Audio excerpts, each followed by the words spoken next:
Good evening, everyone, and welcome to another CNC Router Mixer. We do these every Tuesday evening at 7 p.m.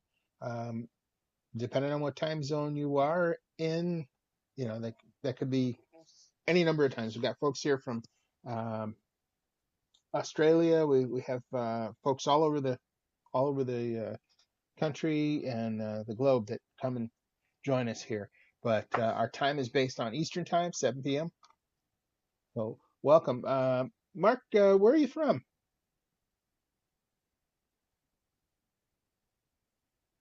I'm from Amarillo, Texas. Very cool. Um, Mark is camera shy, so that's all right. I know how it goes. I am. Everyone.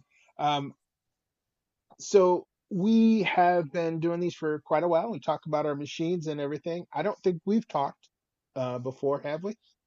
Yeah, it's been a while. It's been a while. All right. So how did you get into CNC routers? Oh, I started back about 8 years ago or 9 years ago. Mhm. Picked it up. Okay. Yeah. What kind of machine do you have? I have a Shark. Yep. Okay. Yeah, it's a good machine. A lot of folks got going with the Sharks. Um, One of the fellows inside of the group, Dave Van Antwerp, was used to teach at one of I think it was a Woodcraft store that was selling the Shark, and he would go in there and teach people how to get started.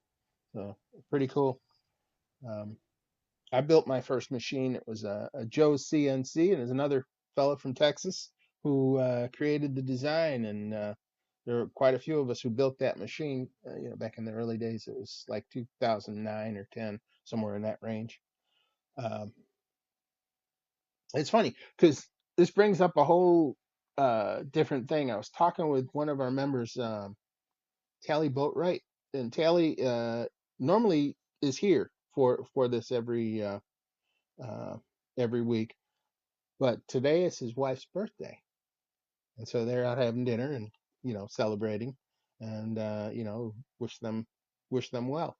Um, but I was talking with Tally today about some of the new machines that are coming out, and there's so many machines coming into the market right now that it's really quite amazing.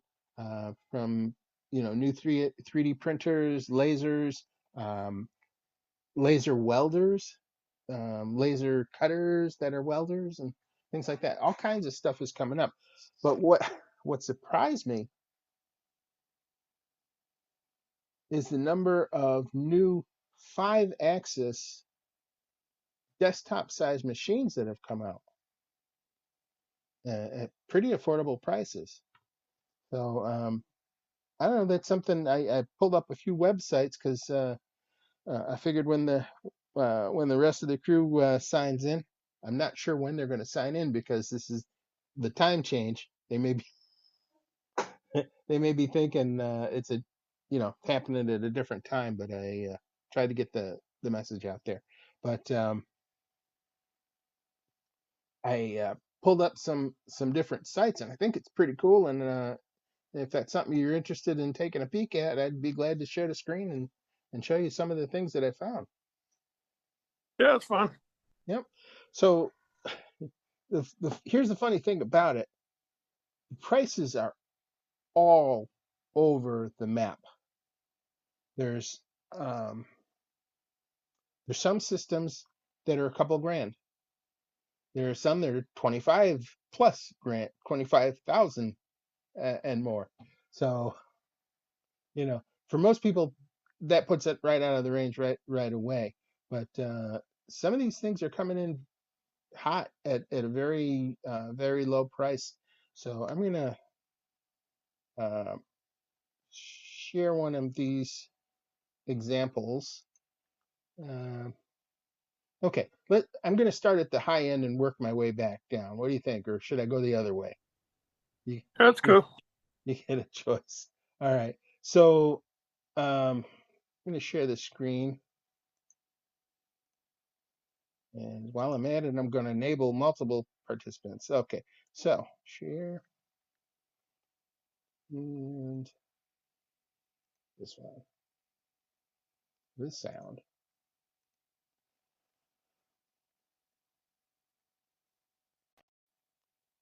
Okay, this is the first one I heard about, and it's a fourth axis machine with a very high speed spindle, fully automatic, with an automatic tool changer and everything. About $25,000. It's called the Up 3D P55D.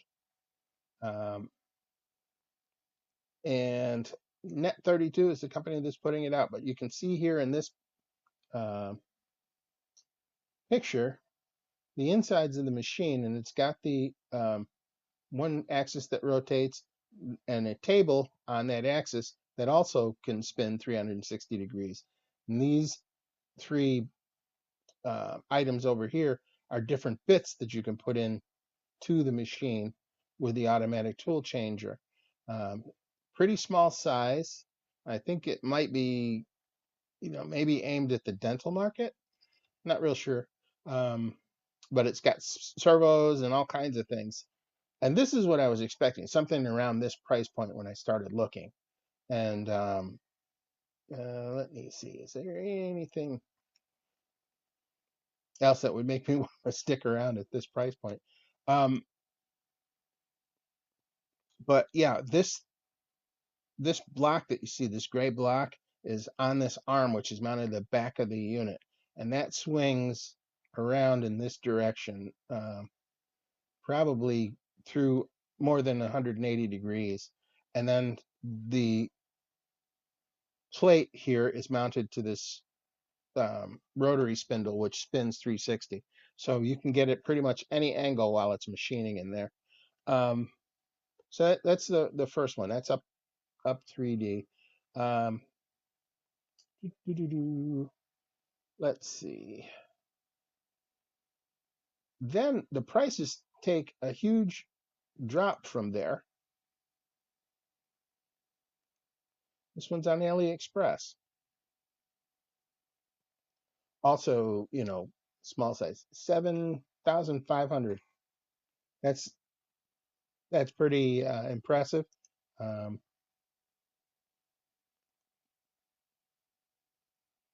you can see it has a tool touch off, automatic tool changer, and this is what I mean by the two tables. It's sitting in a lathe chuck. It can spin around and machine. Um, I don't know if if it's capable of doing simultaneous 5-axis, but maybe it's a 3+2. Um, but this vertical upright piece can rotate and swing uh, this vise at any angle. Um, anyway, that's what the insides of that machine looks like. Um,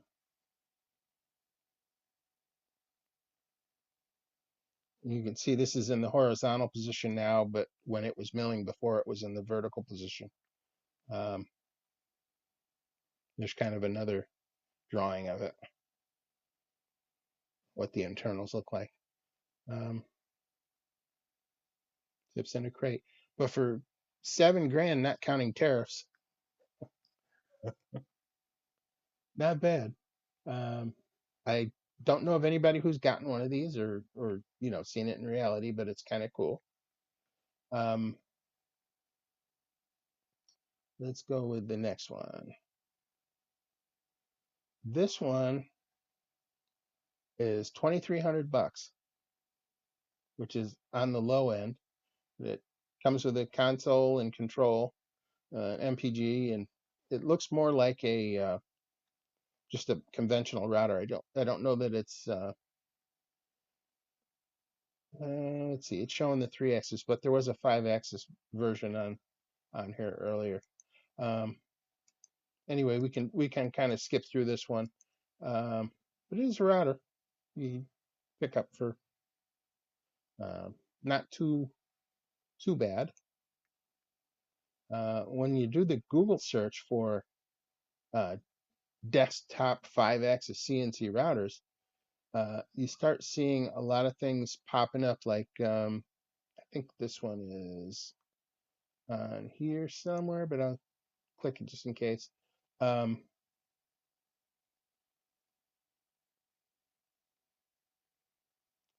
Definitely has a fourth axis trunnion and a fifth axis going for it, but it looks kind of on the small side. Um, but there you go. It's still not breaking the bank. This is something that somebody would consider buying. Um, and there's this one. It's a Black Friday sale going on. This is a pre-sale for one called the Two Trees. Um, and it has a C axis, an X and a Y, an A and a Z on it, but it uses a pretty small spindle. This is what the outside of it looks like. So kind of microwave looking. What do you think? Um, so that gives you an idea of how big it is. Kind of square looking. Yeah. Um,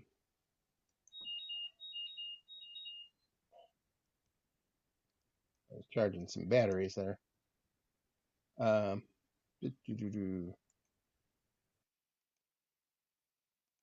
Anyway, this is kind of small, but one thing that was interesting about it was,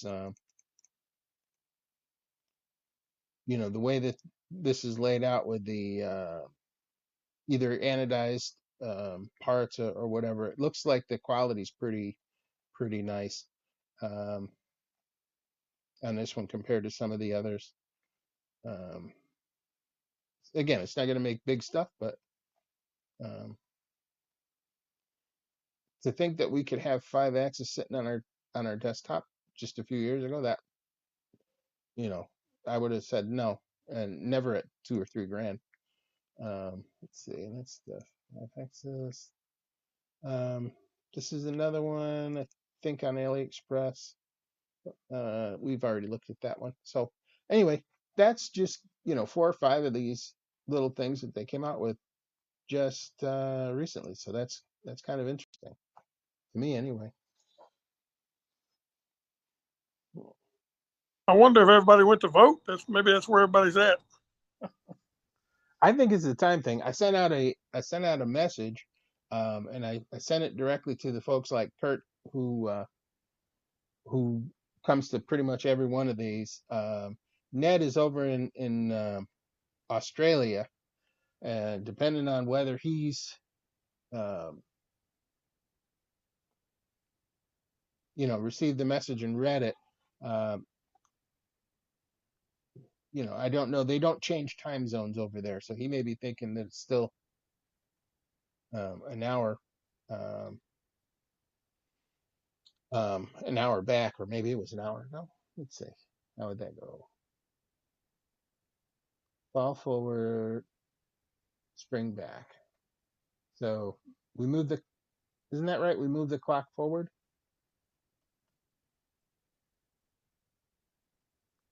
Oh, you moved Sunday. back. No, we went back Sunday. Yeah. So, um, Anything, they would have been here an hour ago. yeah, and I didn't get any messages that hey, no meetings tonight or anything like that. So, um, go figure. But sometimes this way, and they usually about 15 minutes after they start popping up sometimes. But I don't know why they do that. Uh, but it is what it is. Was there anything that you wanted to discuss?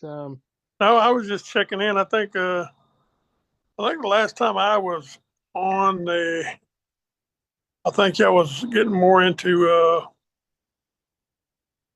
metal, cutting metal and stuff, Hmm. which isn't really my forte. So I've been gone for a while since then. I actually do some CNC classes with the CNC outfit local. So Hmm. You teach them or you taking them? no, I take them. Yeah. What kinds of things are you learning? Oh, we learn everything in the world. It's I'm trying to think of that. Let me look at my email here. I got an email here somewhere on it. Hmm. Are you doing metalworking? Are you doing router work No, or what? no, I'm a wood. I do wood. Hmm. Yeah, there's another company that teaches CNC down in Texas. I think it's Flower Mine. Anyway, the name of the company is Titans of CNC. I do it. I do that. Learn your CNC. Yeah, learn your CNC. Yeah, I think uh,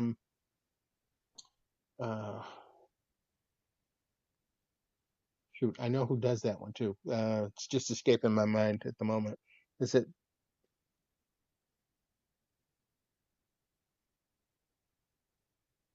Well, anyway, I've seen his courses and they look pretty good. Yeah, it's a pretty good little deal. I mean, it's ongoing, so it's something new all the time, and you can go back and look at a lot of things, and Hmm.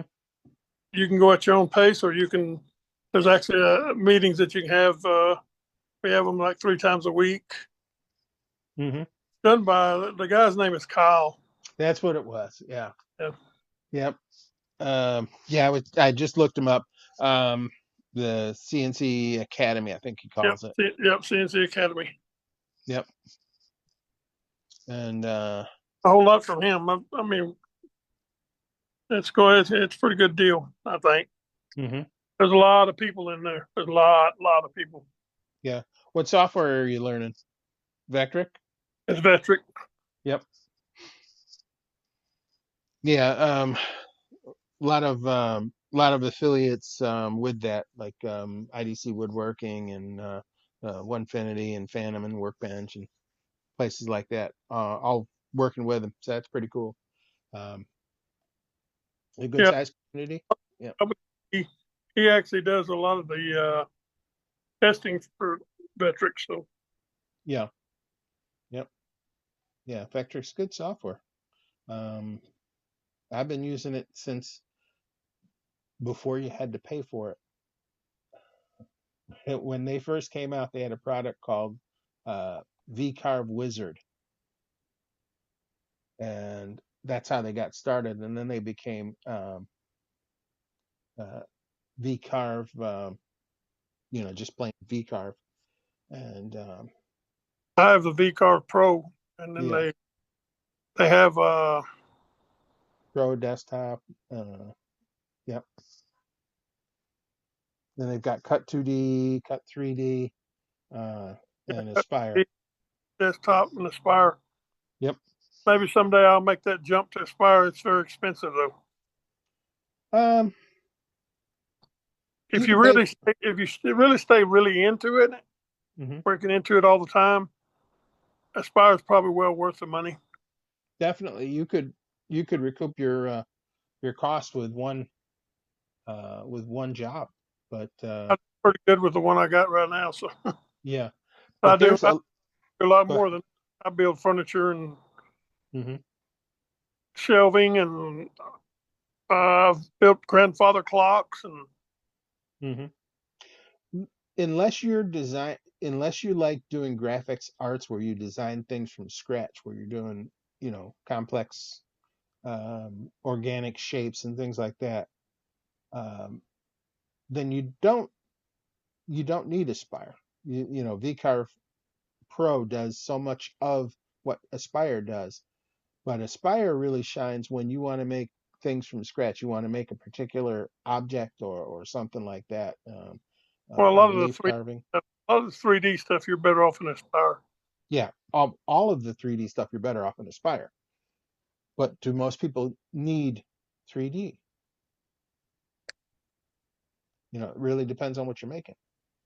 I could do 3D with mine. The only problem is you can't save a lot of stuff unless you have Aspire. Yes. I do something I can only do do it once and I can't save it, because if I save it, then I can't do it something different. Mm-hmm. So you basically shell it and start over something else. Yeah. That's the Yeah. difference by having a spire. Mm-hmm. But if you are doing the kind of work um, that requires the spire and all the power that it has, it's a pretty good value. Um, I mean, there's lots of cool software out there right now, um, but I've been using Vectric for a lot of years. Um, have to try and come up with a date, but it was sometime around 2009 or 10 maybe. Um, when we started paying attention to that, but that company has really grown. They've got good products, and they got Yeah, a real good. yep, yep. I enjoy it. Well, I'm really surprised. Scott is not here yet either. So I think now you're in Texas. Does Texas observe um, daylight savings time? Do you change time? We change. Yeah, because there's certain parts of the country don't, and I don't remember It's which one. 6:20 here right now. It's 6:20 there. Yeah. Yep. Okay. So an hour difference. That's normal. Um, I think there's a part of Michigan that may not do it at all, um, but I'm not sure. I think it's like the Upper Well, Peninsula. Arizona doesn't do it. They just stay the same. Yeah. So that's why I always post it as Eastern time, so somebody could go look it up, um, versus just saying it's at 7 and then having everybody trying to figure it out. So in California, um, there's 3 hour difference, so um, it's only 4 o'clock there, Yeah. or 4:20, but um, and in Australia it's tomorrow, and, and it's how many was it? 16 hours ahead or something like that. Something crazy like that. So when it's 7 p.m. here, it's 11 a.m. there. You know. So anyway, Oh, it's getting go kind of ahead. dark. I have to go in.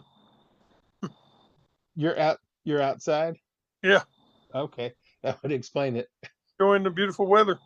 Yeah, you've gotten progressively darker as the as the conversation went on. We made it to 89 degrees today. Oh, I'd love that. I think we Broke made it. it. We broke every record in the book. It was eight. It was at 85 since 19. I think they said 1914. Hmm. This day in the year 1914.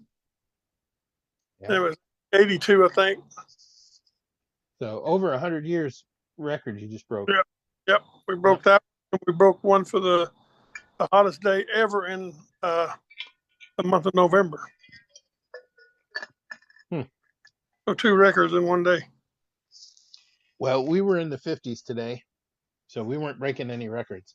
We're supposed to get about that tomorrow. It's time to go downhill now. Yeah. Um, but we've had the warmest um, consecutive stretch of good weather in upstate New York that I have ever seen in my entire lifetime. Basically, from I'm going to claim July, June or July, really. Think back, just straight days of clear blue skies, warm temperatures, and no breeze. You Um, don't hear very often no breeze. yeah. Well, I fly model airplanes all the time. It's nice right now because there is no breeze. Those flags are out there just limp as can be. Yep. We're up on the Cap Rock, so we get quite a bit of wind. We don't have no trees. Hmm. you know. That's what people don't understand about Texas. This part of Texas, you can see 50 miles if you look in the right direction Hmm. because it's Which a tree. which part of Texas again? Amarillo, we're on the panhandle, the very top of Texas. Okay. Yeah, I was on the very bottom portion of Texas a year and a half ago. We went down to see SpaceX. Yeah, down around Corpus Christi in that area. Um, hmm, well, there's nothing near it. Uh, Corpus Christi is not even far enough down. Uh, uh, when you get to Boca Chica Beach, you're at the Gulf. You're standing right there looking into the Gulf. Yep, That's how far down they are. You can't go any further and still be on land. Yep. yep, that's way down there. Yep. Hey, Kurt. Hello, everybody. Yeah. I'm in Texas on a secret mission. I can't stay too long. What part of Texas? Well, it I'm would be a secret. yeah, Yeah. I'm over here in the vicinity of Lockheed Martin. Gotcha. You too, Mark and Kurt. Say hey. Hello. How you doing? I'm doing without. How about you? I'm good. I'm in Texas too. Oh, really? How far from Springtown are you? I'm in Amarillo. I'm all the way at the top of Texas. Oh, you're up there and almost a Yankee up there. Yep, you can throw a rock and hit Oklahoma or Kansas, either one. Yeah, you're north of I-10 for sure. Yeah, all the way up. It's you got Kansas on one side, and Oklahoma on the other side, and New Mexico on the other side. So, and we're Hmm. just about almost in the middle of all of it. Yeah. You got tarantulas up there? Sometimes right before spring, they'll see them come out, but we don't have a lot of them. We don't have no trees. Hmm. It's flat up here. Yes, it's not too flat here. It's kind of hilly. No, it's flat here, and you can see for miles and miles and miles. Hmm. You get up on a hill here, you can see we're about 20 miles from Fort Worth, and you get up on a hill, you can see Fort Worth. Yeah, you're down around the DFW area. Yeah. Hmm. Yeah. Yeah, I've been to both Dallas and Fort Worth. Pretty surprising how large they are. Hey, Scott. Yeah. Hey, hey. Yeah. You can see housing from eye to eye, from horizon to horizon, as far as the eye can see. I think we lost Mark. Yeah. Well, you guys missed it earlier when I was talking about these. Tally and I were talking today about these new desktop machines that are coming out. Several of them are 5-axis. Yeah. Um, but get this, the most expensive one in the group was 25,000, and the least Jeez. expensive was 2,700. Hmm. So yeah, things are coming up. I'll quick share screen again for a second, um, and show you one of them. But this kind of surprised us both when we started looking. Um, this one is the two trees, and it's just launched. Um, but you can see it's got a C-axis, an X-axis, a Z-axis, and a A-axis and a Y-axis. Um, Jeez. it kind of looks like 72. a. Go ahead. Yeah, 72% off. Yep. Kind of looks like a microwave, but not not Yeah, really. that'd be good for doing like small craft parts and Christmas ornaments and stuff like that. Hmm. Chess pieces. Yeah. Yep. But full 5-axis. That's what kind of boggles my mind um, about these. And here's some of the parts that are made. But It would Most of be the a ones good, you see that are industrial, they're like 150, $200,000. mhm. I it'd was be a trying good to, 5-axis trainer for somebody. yeah, Yeah. I was trying to see. There we go. This one is 3,999. Well, cool, Bill. That's what you can get me for Christmas. Yeah, sure, He sure, already why not? promised me he was going to get it for me. Oh, we Yeah, did. yeah, Oh, yeah, yeah. you're first on the list. And I then there can't was compete with you, Kurt. this is the other end of the He's scale. known you a lot longer than he's known me. Yeah, but he likes you more. I'm like you best. Uh, yeah. 25K. It's kind of on the small side, but it looks like a dental um, machine. Yeah. But uh,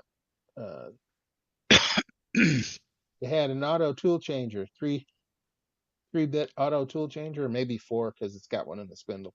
But Looks I like it thought that takes a was, small shank, don't it? yeah, Really yeah, it's small. very small, high speed. Um, then this one was really interesting to me. This one's coming from uh, AliExpress, so somewhere in China, but $7,590. Look at the inside of this thing. Sorry. Um, you could do some real work with this, I think. Um, Yeah, especially if you're machine doing, like metal parts and stuff. mhm. Now, it's got a lot of sawdust in this one, but um, Linux based, so open source or whatever. But even the shipping's not bad. Anyway, I thought that one was kind of cool. Who knows what happens once the tariffs hit it, though. Yeah. Um, It'd be about 15,000 by the time you got it to the US. yeah, and Amper's there was one Factory more. OS is your plant's Oh, mission control. that's it. It's the one place you'll go Turn this to plan, communicate, audio off. and execute your smoothest operations yet. By connecting the dots of your Okay.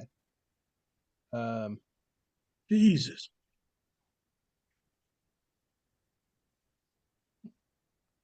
see, I was surprised at the number of them that were popping up. Even this guy. Let's see. Why did that thing pop up over it for buyers? There we go.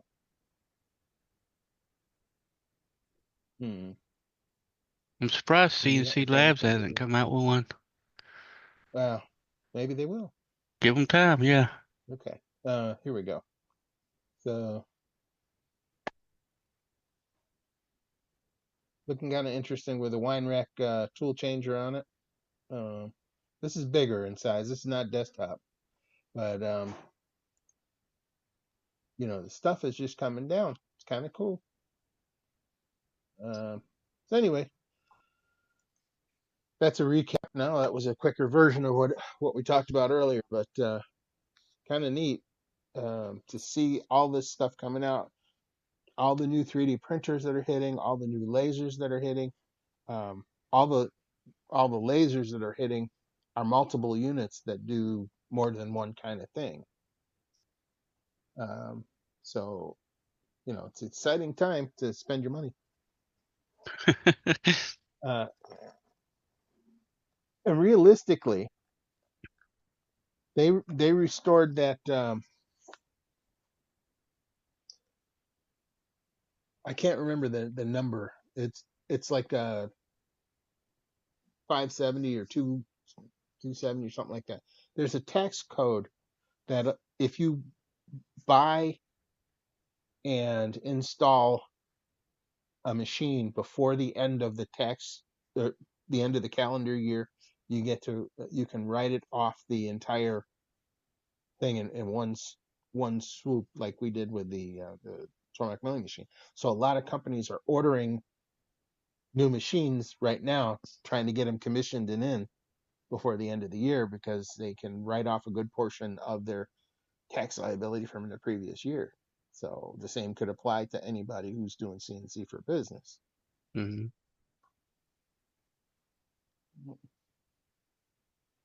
Well, I gotta go, guys. Thank you just for your hospitality. Kurt, thank you for dropping by. Hope you enjoy your time in Texas. Okay, thank you. Yeah. Well, I guess that leaves us, don't it? So far, yeah. I wonder what time Ned's gonna realize He'll be we're on. he'll be emailing you about 9 o'clock saying, "Hey, you gonna have the Zoom meeting tonight?" Hmm. Well, it's unfortunate, I think the U.S. is the only country that does daylight savings or anything crazy like this. Um, They're talking about doing away with it here in North Carolina. I they mean, talked about it 2 years ago. I thought that was the last time they were going to do it, but here we are again. yeah. You know, And the thing about it is, it changed at 2 o'clock this year. Why two? I, Must have I something to do with the bars and nightclubs. I do not know. I know it was always like 1 or 2 o'clock in the morning that it changed. It was never at 12. I always thought it was at midnight, but No, no. But most people just change the clock anyway, and then yeah, you know. when you go to So bed. uh, yeah, pretty cool. Um, Working on anything good? Not really. I got a rocket chair I got to finish that I built several years ago. Actually, I built it when my youngest daughter was born. I built like 3 or 4 of them. Mm-hmm. Um, Had to get one sanded down and finished for my grandson when he gets here in January. Can't wait. Uh, yep, Yep. Yeah. exciting time. Yeah. My grandson is about to turn 1, and I can't believe how fast this year has gone and Yep, it how goes much he's quick. grown. Yep. How much he's grown. I mean, he was like 5 pounds when he was here. He's over 20 now. Good Lord, Yep. you're gonna be a big boy. That's the hope. His dad's um um not huge or anything, but he's not small either. He's your average American farm boy. Good Yeah, healthy guy. sonograms showing ours is he's got some really long legs. My Hmm. my my son is like he's over 6 foot, but Yeah. his wife is like 4'11". Yeah, So there's no telling how he's gonna come out. he'll be But fine. yeah, he'll be fine. I'm 5'7", 5'8", something like that. Five Hmm. six.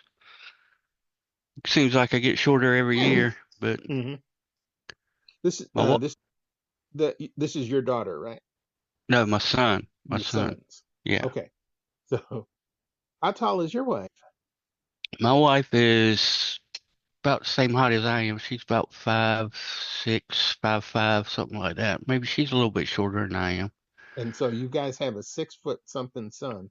Yeah, her side of the family, her dad was tall. Yeah, Okay. her side of the family and my mom's side of the family was on the tall side. There you go. But my dad's side, they were all short. Well, I don't know. My granddad, on my dad's side, they were average, I guess. And then, but my grandma, his mom, they were all like short, like, 4 something, less than 5 foot tall. Hmm. Wow, So, I'm the shortest guy in the family. Um, all my brothers are over 6 foot, and here I sit at 5'11" on a good day. Oh, 5'10", 5'11", around in there. Um, you get shorter as you get older. yeah, you do. It's, Hmm. it's, I guess it's gravity. Gravity pushing you down. That Uh, and that belly that you get. well, yeah. We don't talk about that. We don't talk about that. It's here. It may decide to leave. That would be cool. But yeah, so far no. I I believe got mine's here to squatters rights. stay. Yeah, yeah. That was pretty cool. Um, so last week, all of the laser cutters went. Not, excuse me.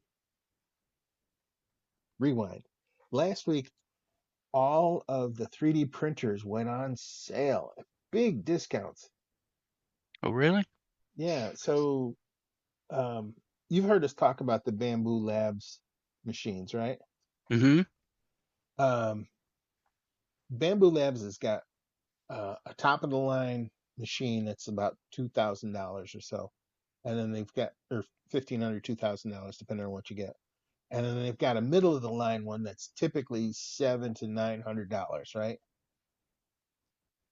It's on sale right now for um, if you got just the machine, if you got just the machine and not the machine and the four color printer thing, Mm-hmm. $399 for the machine, 500 and change for the machine and the combo thing.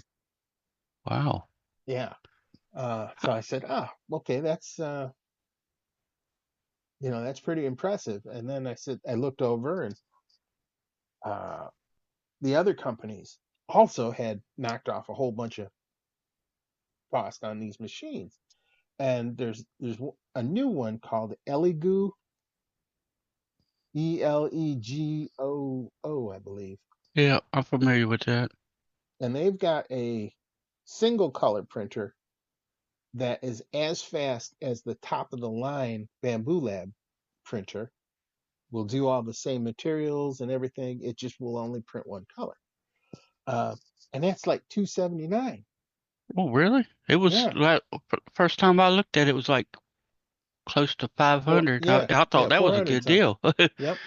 So I don't know. They've either got a lot of inventory, or uh, or what have you. I'm not sure, what's causing it, but um, if I hadn't just bought my radio,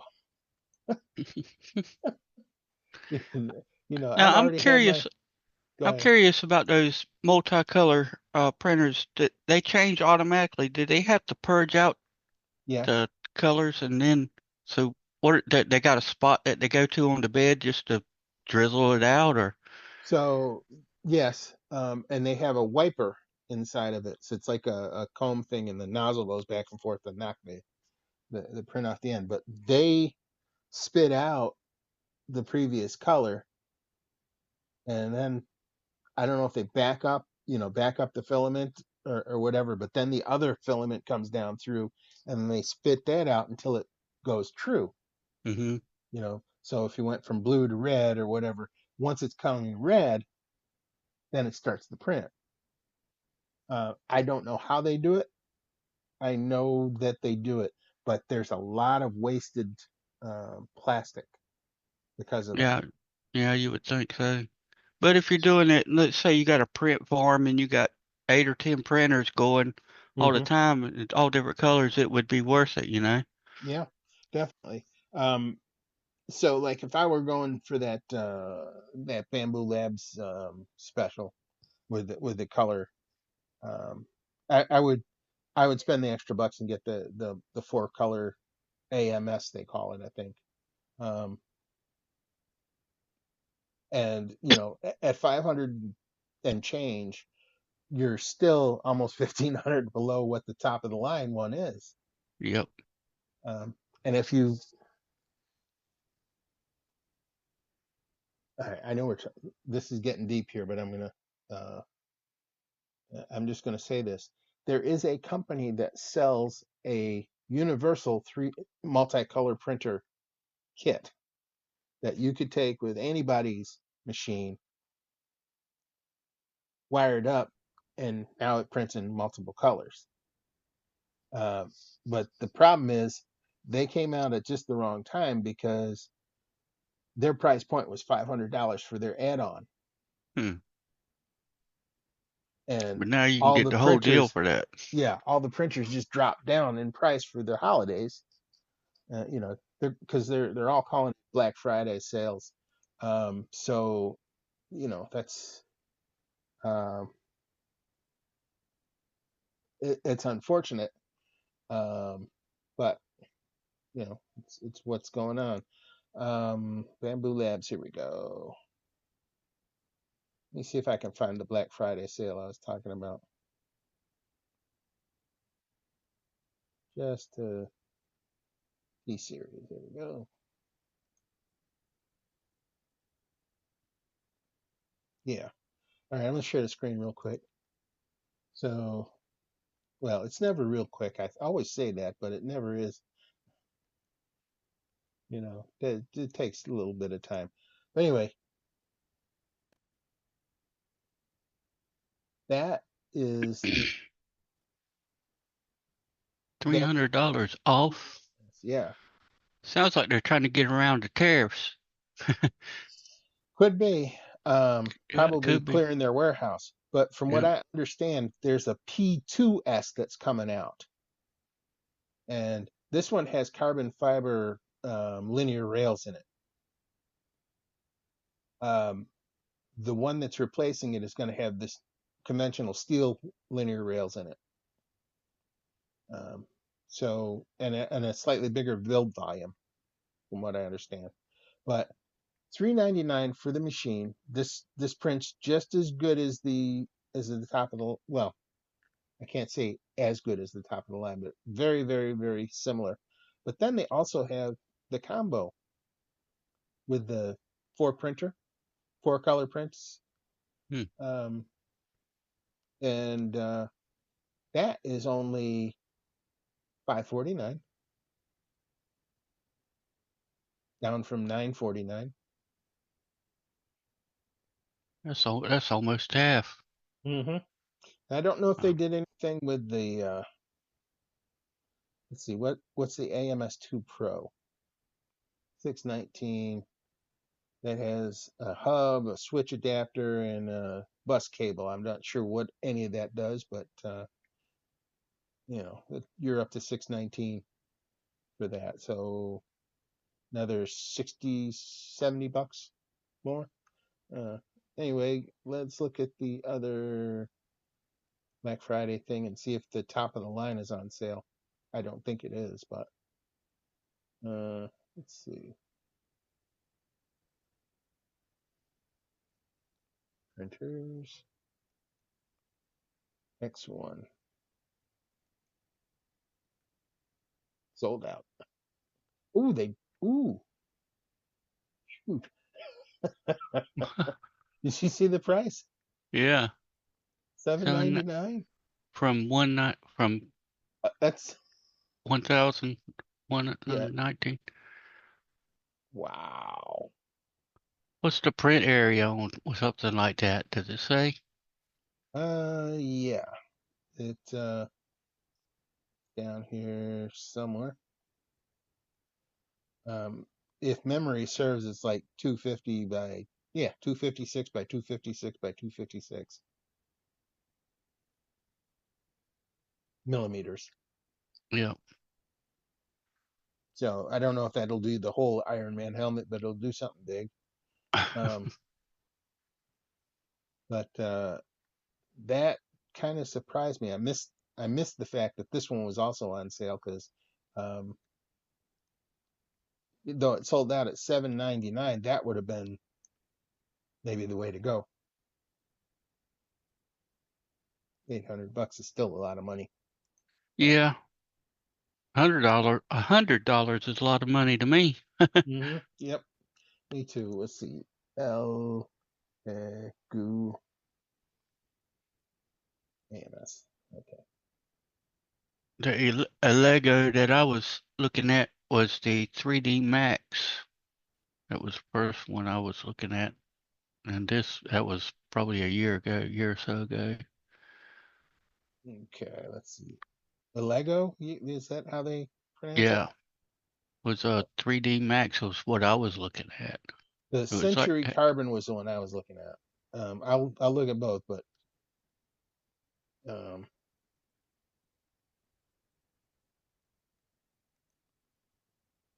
so yeah. 279. That ain't bad at all. And I found a video on YouTube where a guy ran it head to head with the P1S, which was the one that was on sale on Bamboo Labs. Mm-hmm. And to make a long story short, this one has a um, bigger monitor, which is touchscreen and in color, versus the other one, which is in black and white and scroll button. Um, the print speeds were identical. This one gets hotter, has a hotter top print temperature for both the bed and the nozzle, so it'll do other things. So this one was actually, if it wasn't for the fact that there's no color option on this was the clear winner at like Mm-hmm. a fraction of the cost of the other one, according to the guy who was comparing the two. He owned both machines.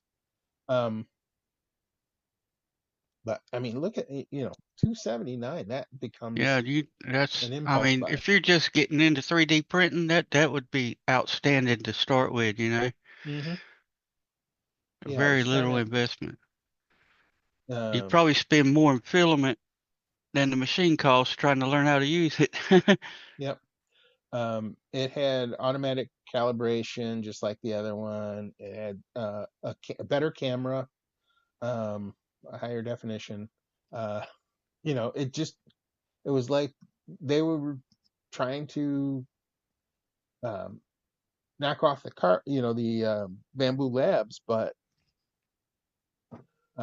drew the line at multicolor. But who knows if that's something they'll add in the future. Filament runout detection, um, all the bells and whistles that you expect. A Lego, yeah. Anyway, I'll have to look it up.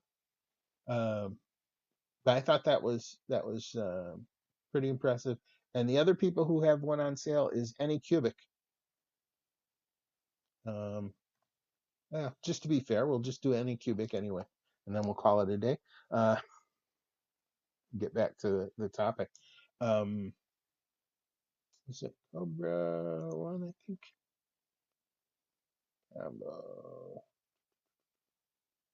Combo sale. Here we go.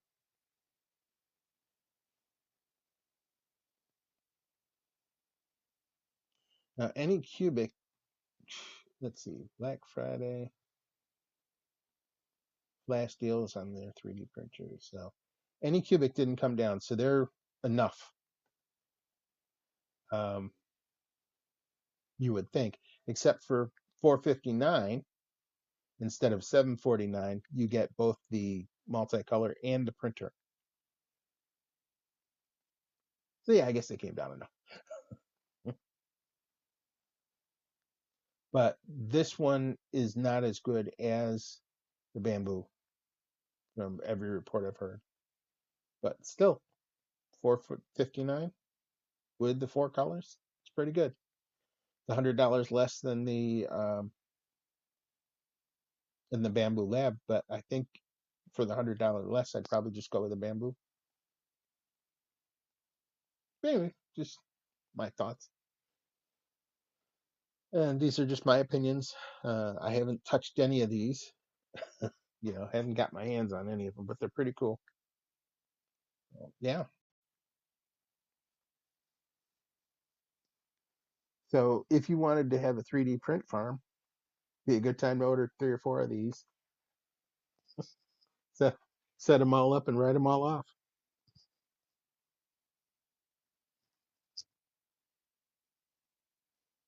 Hmm.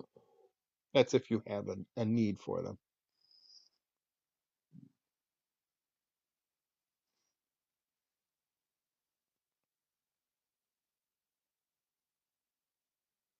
I think Scott must be on a call.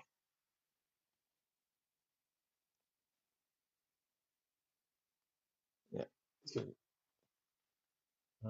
he muted himself, so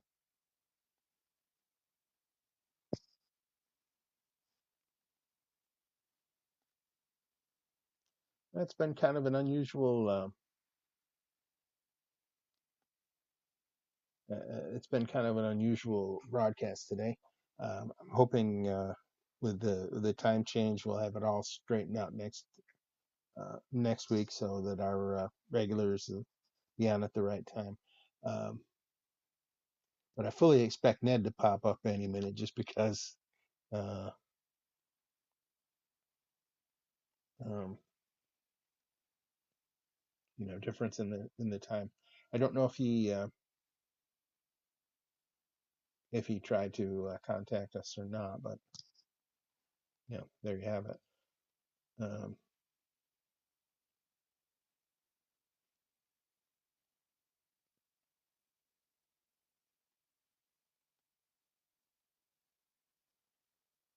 so one thing more, see if I can find it.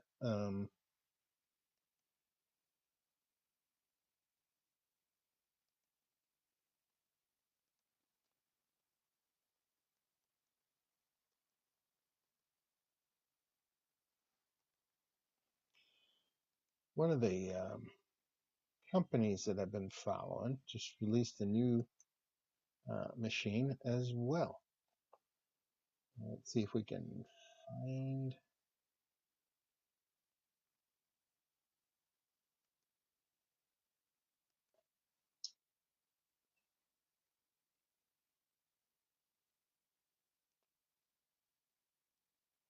Let's see, 50 watt.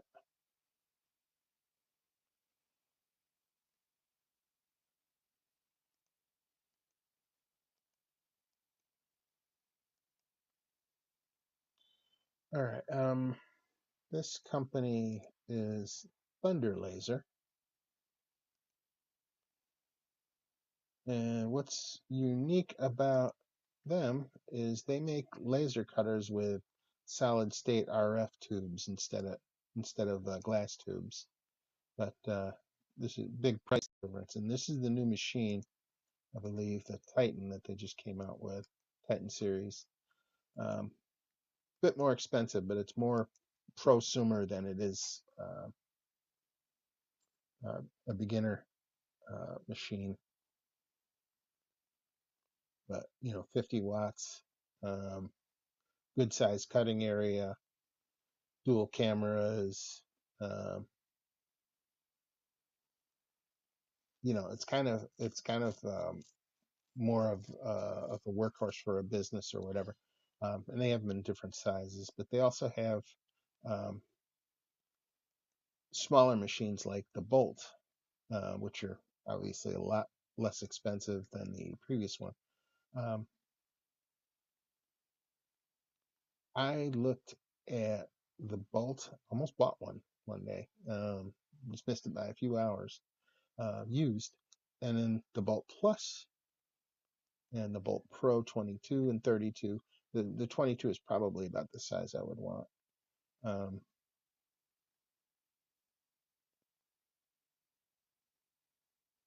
but again, these are versus the Chinese lasers, which have uh, the glass tubes. These have a solid state tube, which is going to last longer. Uh, Bolt 32 Pro, but that looks like it's kind of big, I think. Anyway, just one of their machines. But this was the line I looked at. It. The Bolt is their their starting series. Then they go to the Nova, Nova Plus, um, which are bigger machines,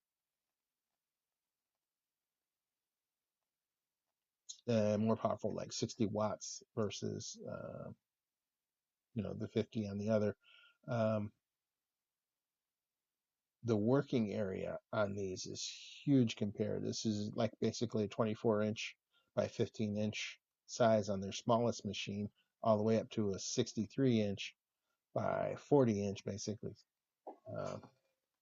cutting area. So it's pretty big um, from some of these. Um, anyway, it's a company that has caught my interest.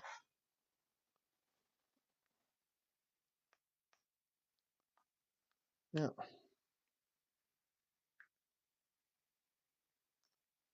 Scott, you're on a call?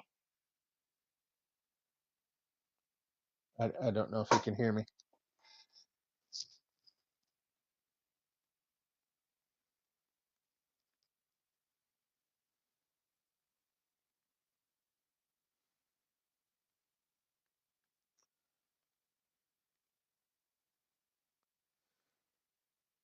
But anyway, I think we're going to probably stay a few more minutes and see if Ned comes on. Otherwise, we'll probably call it for the day with just the two of us. And, times are busy. Um,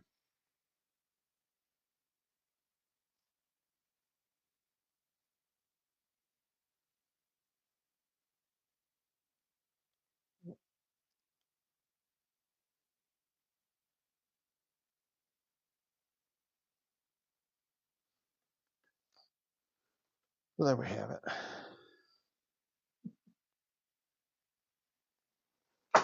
We got you. Um, I think I mentioned last time that Mach 3 was uh, software, Mach 3 and Mach 4 was acquired by another um, company, Mach Motion, I believe this is the name of the company that bought them. And I don't know how that's going to affect the hobby market. I know that they're going to still offer the software. You can buy it. I also know that they're planning to put out CNC controllers with it built in for more professional machines and retrofits and things like that. It's going to be interesting to see what comes of that. Mach 3's been around for quite a while, and a lot of folks use it. A lot of folks love it. So Mach 4 came out, same thing. Both of them are good products. I can't wait to see what Mach Motion does with it now that it's acquired the company. So back with us, So, Scott. yeah, sorry about that. I had a call. Client of mine was just going over a few things Mm-hmm. before he started the job, cutting out a job, but we'll make sure everything's good to go before he gets started on it. Got a TCB. Yep, Yep. got to cross those T's and dot those I's. Yep. Take care of that business. Yep. Enjoy it while you got it. Um, Well, it's not really business for me. I'm just helping them out. I'm not getting paid mhm. anything, but it's still, I like doing it, I like helping people out. Yep. I do a lot of that. Um, yeah, I've been kind of hanging on to see if Ned would pop up, but I don't think he's going to at this point. I think if we did the math right, he would have been on an hour before we were. Probably. But He might just say, "Oh, well, they must not be doing nothing tonight." yeah, but he also usually sends He me a will. message in Messenger Yeah. uh, saying, "Hey, we meeting tonight or whatever." In fact, just He's out of curiosity, I will check that. Uh, he's probably But working, yeah, but I did send him the link, so um, he's not cutting on. some, Neither is Milo. cutting that $8,000 veneer. Oof. Yeah, I don't know that's if just I'd have the scary. nerves for that. Yeah, yeah. There's a big pucker factor when you press cycle start on that one. Yep, sure is. Yeah. Here goes $8,000. Yeah. Uh, you imagine the aerospace machinists when they order a block of Inconel or some other high dollar material, the first time they cut into that and they scrap $500,000 worth of material. Mm. Just unbelievable. And you go to the boss man and say, oops. Yeah. And then they're like, oh, well, it happens. They were fired. Yeah. There went all the profit for this job. Uh, Yeah, I wonder well, what it's like working for somebody like Elon, you know. I wonder how lenient he is. I bet he's not too lenient, but I'm sure he's got room for error, but he's bound to as much money as he's literally blew up. from what I understand, he expects the best out of everybody, but he is rumored to actually listen to somebody who has a better way to improve something. He says, Hmm. let's try it. But I've also heard that he can be draconian, so hard to say. But I Yeah, mean, the man used to sleep in his factory floor, while he was running things. He was like that level of a micromanager. yeah. Yeah. And I mean, I can understand why, because he's got so much tied up into it, so much invested. He wants to make sure, but sometimes you just got to let your people do their thing, you know. I think he's done that now. He's got um there's a lady, Gwen Shotwell, and she is the actual person in charge of pretty much making the day-to-day things at SpaceX happen. Hmm. Um, she's got a ton of experience and she's a very organized person. So, she's been behind the scenes for maybe 4 or 5 years running it, maybe longer. I don't know. Um, and she's so that Elon can go do Elon stuff, and you Yeah, know. you should get him on the show, on the meeting. That would be cool now. Hmm. He'll go on Joe Rogan. He should come on something like this, you know. I don't think we're at Joe Rogan's level, but No, no, no. yeah, But no, but no, no. it would be fun to try. Yeah, it'd be cool Yeah. to have him. Just to. I mean, if you didn't do nothing but sit back and listen to him answer other people's questions, you know, he's Well, brilliant. if you could ask Elon one question, what would it be? What motivated him to uh be as successful as he is? I mean, what goes through somebody's mind to achieve what he has achieved, or is it just something that happened because he is self motivated? Oof. Yeah. Uh, So I know a lot of that, people that's yeah. got a lot of money, and what motivated them was the fact that they were dirt poor. They didn't have nothing. Their mom and daddy didn't have nothing. Nobody in their family had nothing. And they just swore that they would never be that way. They would never be broke. And now they got, money coming out the Hmm. wazoo. I But don't think. I think Elon came from a wealthy family in South Africa. yeah, Um, yeah. his father is supposedly quite something in business. I don't know. Um, and his mother is very, very smart. I've heard her on interviews. Um, so I It's don't know. probably I just mean, bred into him. It's in his because genes. one of his first companies uh, was PayPal. Hmm. You know, they built that up. He took his PayPal money when they sold it, and then started his other companies, um, and built those up. But I think he started like 4 or 5 companies right all at the same time, and he ran all 5 of them or something like that. There was like um, I'd Tesla, like to know how many hours a day he sleeps. Probably about two. if he sleeps. Tesla, the Boring Company, the Solar City solar cell thing. Um, SpaceX. What is the sky? The um, the satellite thing. Uh, Skylab, not Skylab. no.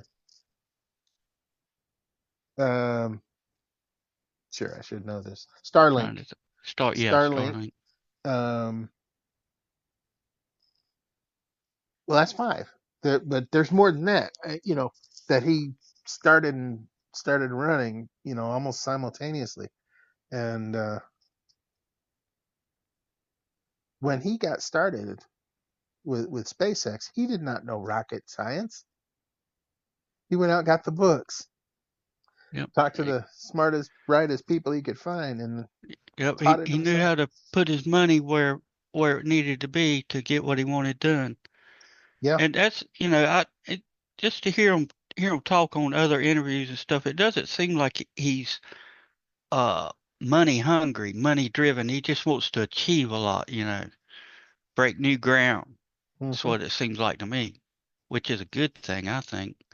It seems like to me he figured out the whole money thing. So that's now he says, okay, now what can I do with it? Yeah, And what can I do with it to make things happen faster? Um, he doesn't really care for regulation. Um, is my opinion. Uh, he says, yeah, we did it that way in the 1960s. Why are we still doing it that way in 2025? You yeah, know, um, I don't know the answer. I do know that he seriously wants to make um, humanity multiplanetary.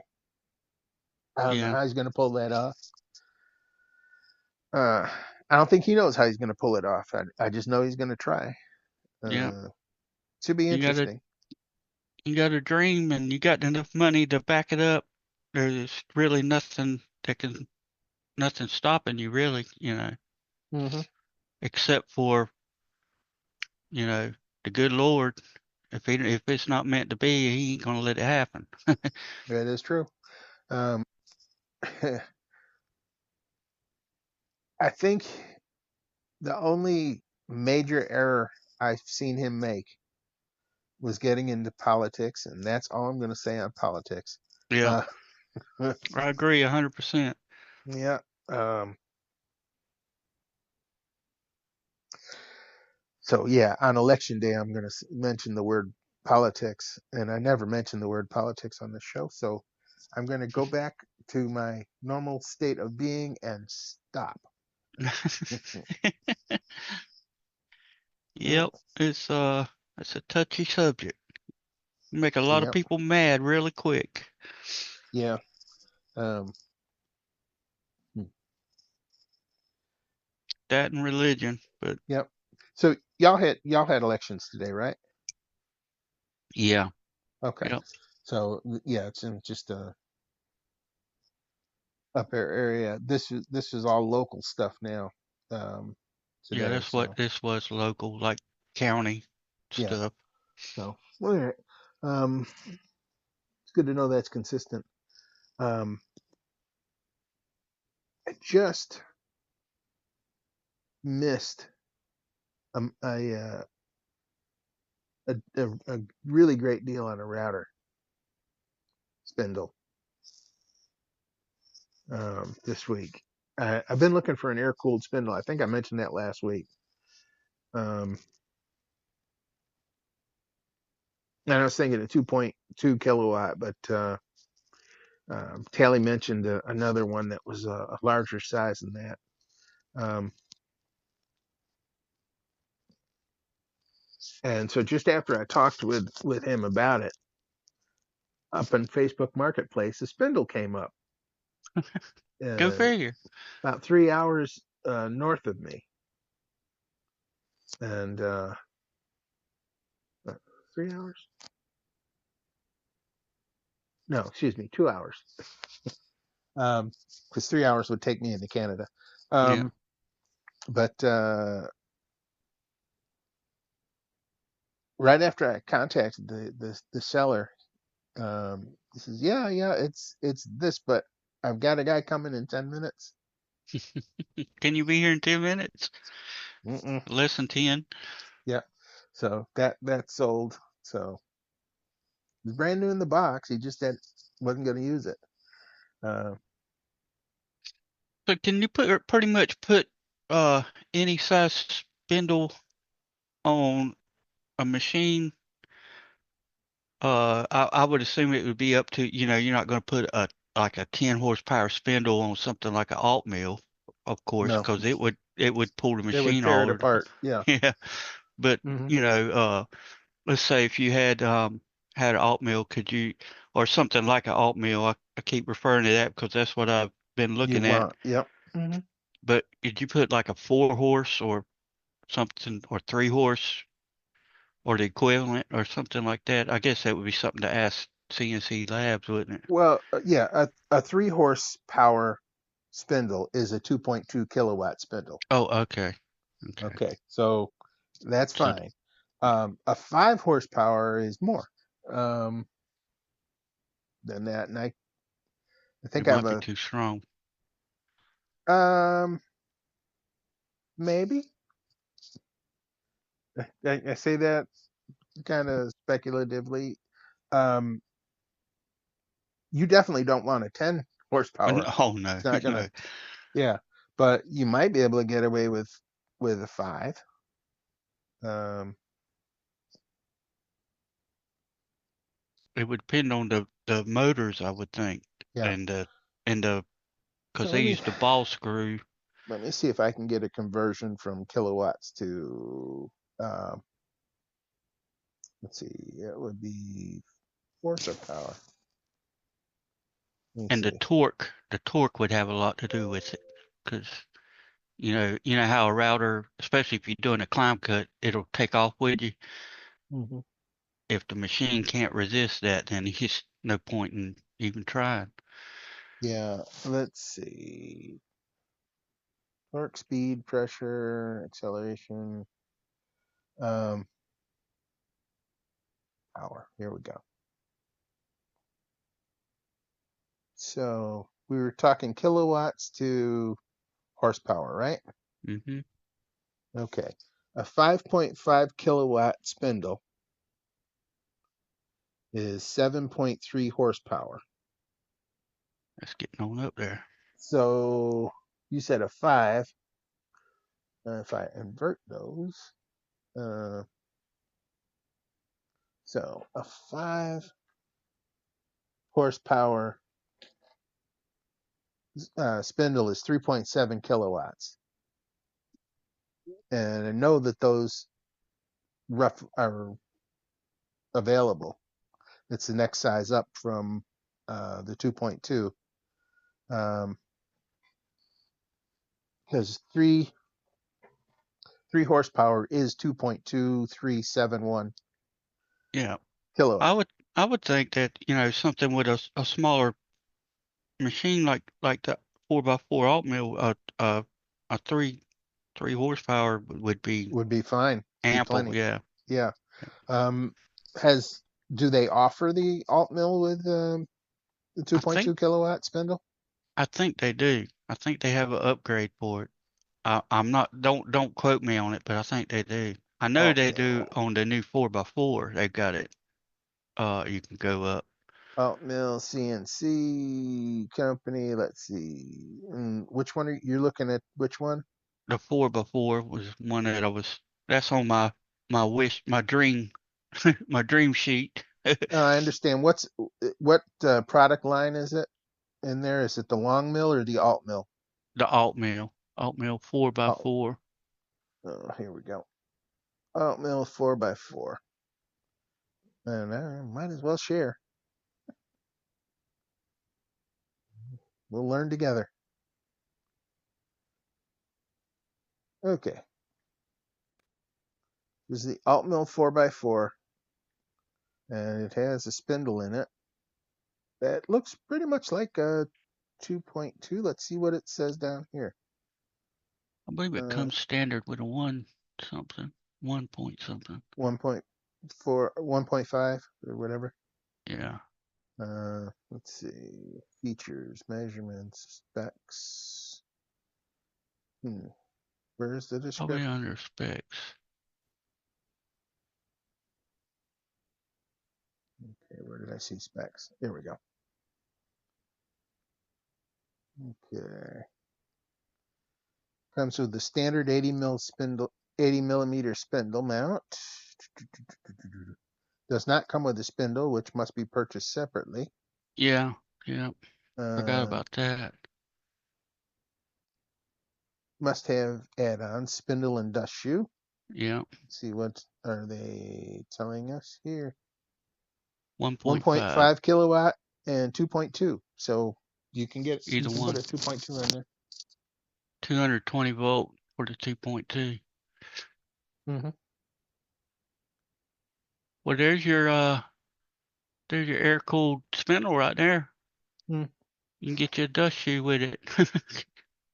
Yeah, I probably would buy from a different source, not Yeah. um, based on price, Mm-hmm. because these are all made in.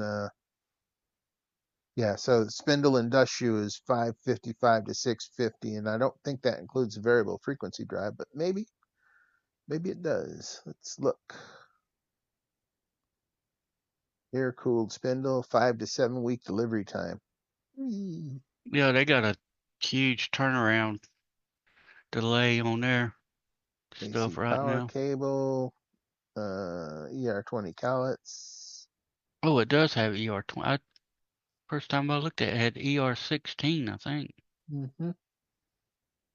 Oh, So okay, it's here we got go. a half inch. 110 volt, 1.5 kilowatt three phase output VFD. So it does come with the variable frequency drive. Choose an option. 4x4,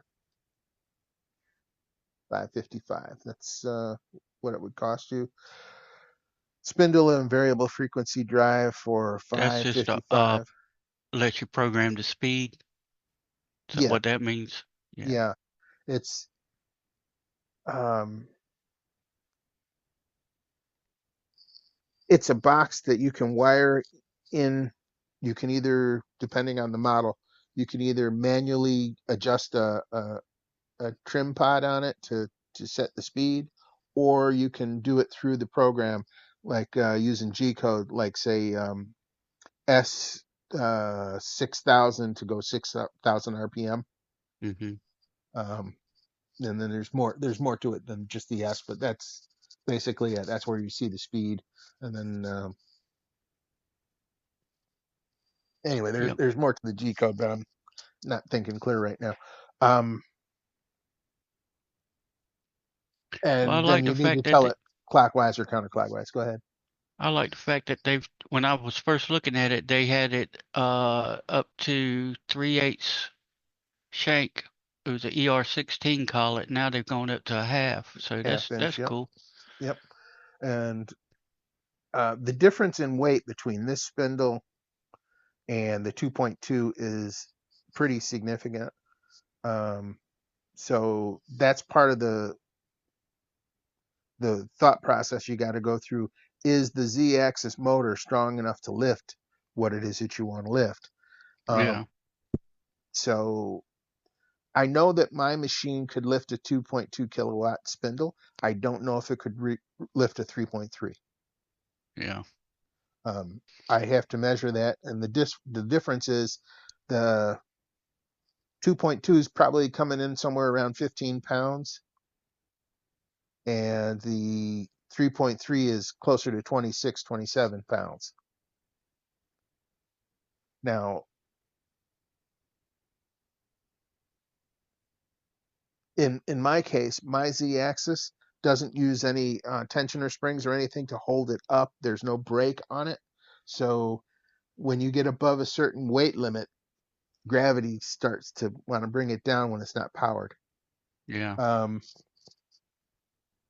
but it was fine. I think we measured it up 15 or 16 pounds when I was designing it, because I knew I wanted to go with a spindle someday, and that's how much they weighed. So I ended up taking my router has an actual router, handheld router in it, and I had two of them, and I stacked them on top of each other, and they weighed more than the 15 pounds, and it still held it nice when the power was off and everything. So that's kind of where I settled. Um, there's no magic uh, calculations that went on, but there's one other thing I wanted to show you those spindles. Um,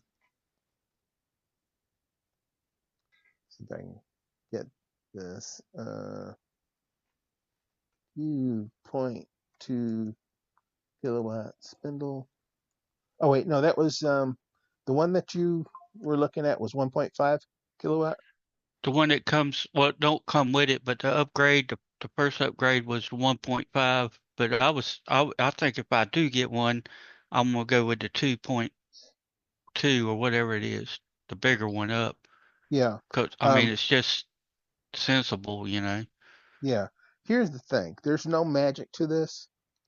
Um, there's a couple of companies in China that make all of these, and there's a few companies in the US that make them, and a couple in Italy that make these.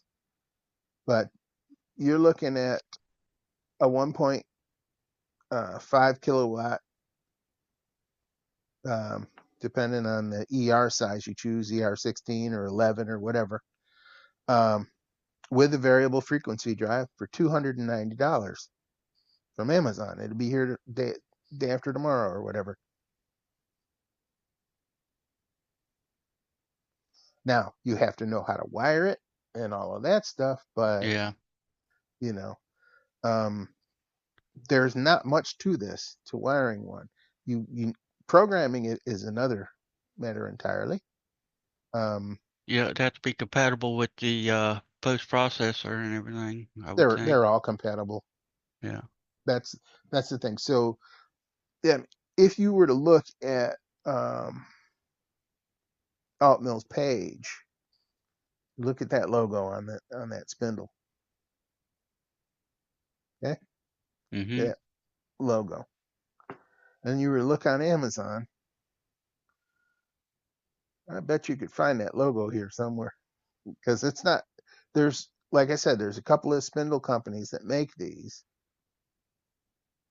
You can probably find the exact same one they've got. It's, I understand if you buy the mill from the company and you want all your repair and stuff to be done in that one place, then, buy what they've got. But, you can also save yourself some money. Yeah. Um, Because they you know, do, it's an upgrade. It's actually a spindle period is an upgrade from them. So hmm basically, what they're telling you is that you can put whatever you want on it, from a trim router, hmm whatever it's capable of handling. Yep. Yep. Exactly. So, like, um, I looked at this one. So, Rat Motors. It's, I'm sure it means something different there. Uh, I just picked this one at random. Okay, but I looked at this one. It's a 1.5 um, kilohertz. It's got a 110 volt um, uh, variable frequency drive here, just like the other one. Um, and it's ER16, just like the other one. It's $205. Wow. So there are places to save and there are places to save. Now, the point is not to, say don't support CNC Labs. I think CNC Labs is a good company. Um, If you're pinching pennies, then, you know, if you want to get the machine going the day it arrives, you just click the buy button and buy everything from them. But if you're pinching pennies, go pinch that penny. Knowing that I'm going to buy this spindle for that machine and I'm going to save some money, and I'm going to take the $200 that I saved by buying it this way, and I'm going to buy a collet set, or I'm going to buy bits, or I'm going to, whatever yeah, that thing that is. that amount of money that you'd save could buy you a good startup set of router bits, you know. Mm-hmm. Oh, no, you don't buy a starter set of router bits. Well, in my opinion, you don't. You buy the bits you're going to use for the work you're going to do. Oh yeah, yeah, that's what I meant. Yeah. I mean, yeah, they got starter sets out there that you could buy a kit, and it's just got a bunch of. But with having been done CNC, Mm-hmm. I know I know exactly what I would get, Yeah. When I to bought, start with, is what I yeah, meant.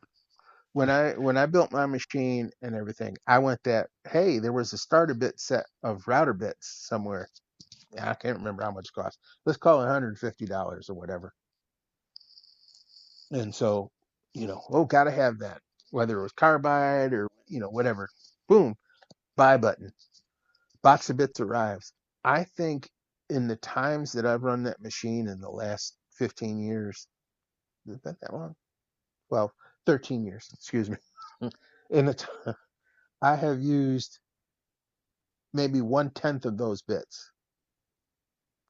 There are some that are brand new in that box, still sitting there with a little wax covering all over them, Mm-hmm.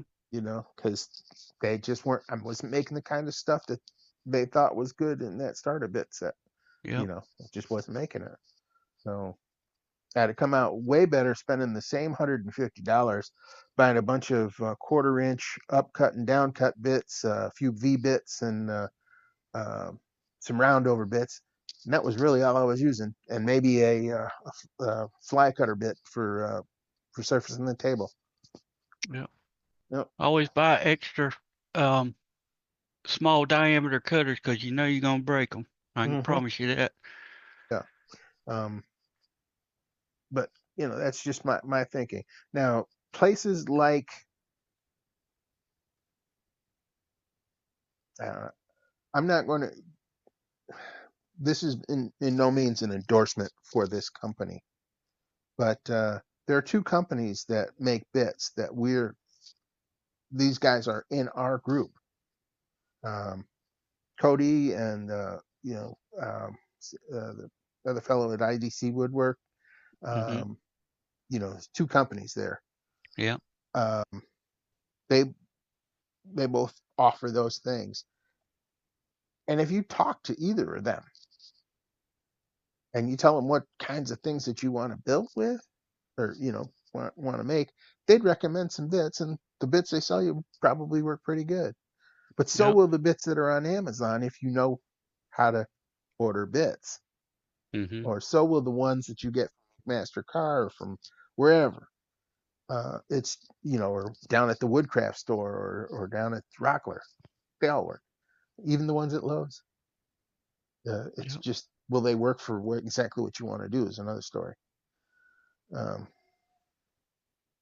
Yeah, either one of those guys, they can set you up. If you call them and you say or email them or whatever and tell them, here I'm getting this router. Here's the specs on my horsepower, and this is what I'm going to cut. This is the materials I'm going to cut. Can hmm you suggest some good hmm bits? And Yep. if you tell them you're in the furniture making business, it might be this bit, that bit, the other. If you tell them you're going to do signage, then it hmm might be something totally different. Yep. And that's the whole thing. I mean, we've all seen the big bit set from Amana that a lot of people will go and buy, and it's expensive. Mm-hmm. They're high quality bits, but do you need them all? You don't All need the all ones in of that package? No. Um, I have no problem with you going to Amana for a specific bit that you know you're going to use and buying a bunch of them, because they're a good bit too as well. It's just, where are you falling down? Falling down when you first get started with a CNC router. I don't care who you are, you're going to break bits, lots of them. Do you want to break a $100 bit, or do you want to break a five for $20 bit? Yeah, yeah, that's Why? exactly right. Start it until you get comfortable and okay, when I push this button, I know what's going to happen. Yeah. Then you start getting into your higher dollar cutters, hmm because It's just you can break the bank real quick. I mean, it Yep. only takes like a millisecond to snap a cutter. I Maybe learned less that. than that. Yeah. It's Yeah. just, Cycles. uh, Ooh, it's done. You know. yep. Yep. I talked my boss man into buying a $150 router bit one time. I was like, yeah, this thing right here, they say that you can run it 700 inches a minute. And so he bought one. It was a 3-foot cutter. We were cutting out an oak job. So I put that thing 100% through the material, and it was like I bumped it up. I was going off of the Off feed their and speed. suggestions. Yep. Yeah. But I went to the more aggressive side of them, and Hmm. it went down and started to snap. It didn't even go 2 inches. I was like, oh no. Free overtime this week. Yeah. Did he buy another $150 bid after that or no? Um, well, he didn't have a problem investing in specialty cutters, but I didn't even ask him for nothing for that, for that Yeah. particular cutter, because the ones we were using were just fine. You could run them 500 inches a minute Hmm. at half half half the diameter depth, And easy you were trying to do 700 inches at full depth.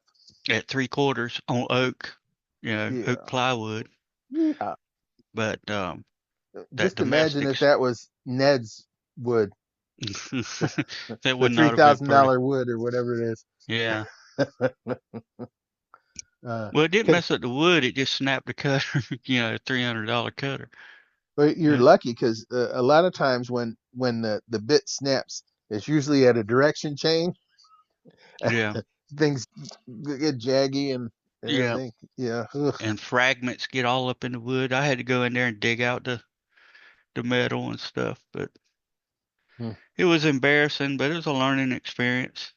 Yeah. You don't just go gung ho unless you've been there and done that. You've seen, and I've been there and done that, and I know that I'm not going to take something that I've never cut before and just try to slam the cutter through it. It's better to take it slower, and not have the RPMs down to accommodate your feed rate. Yeah.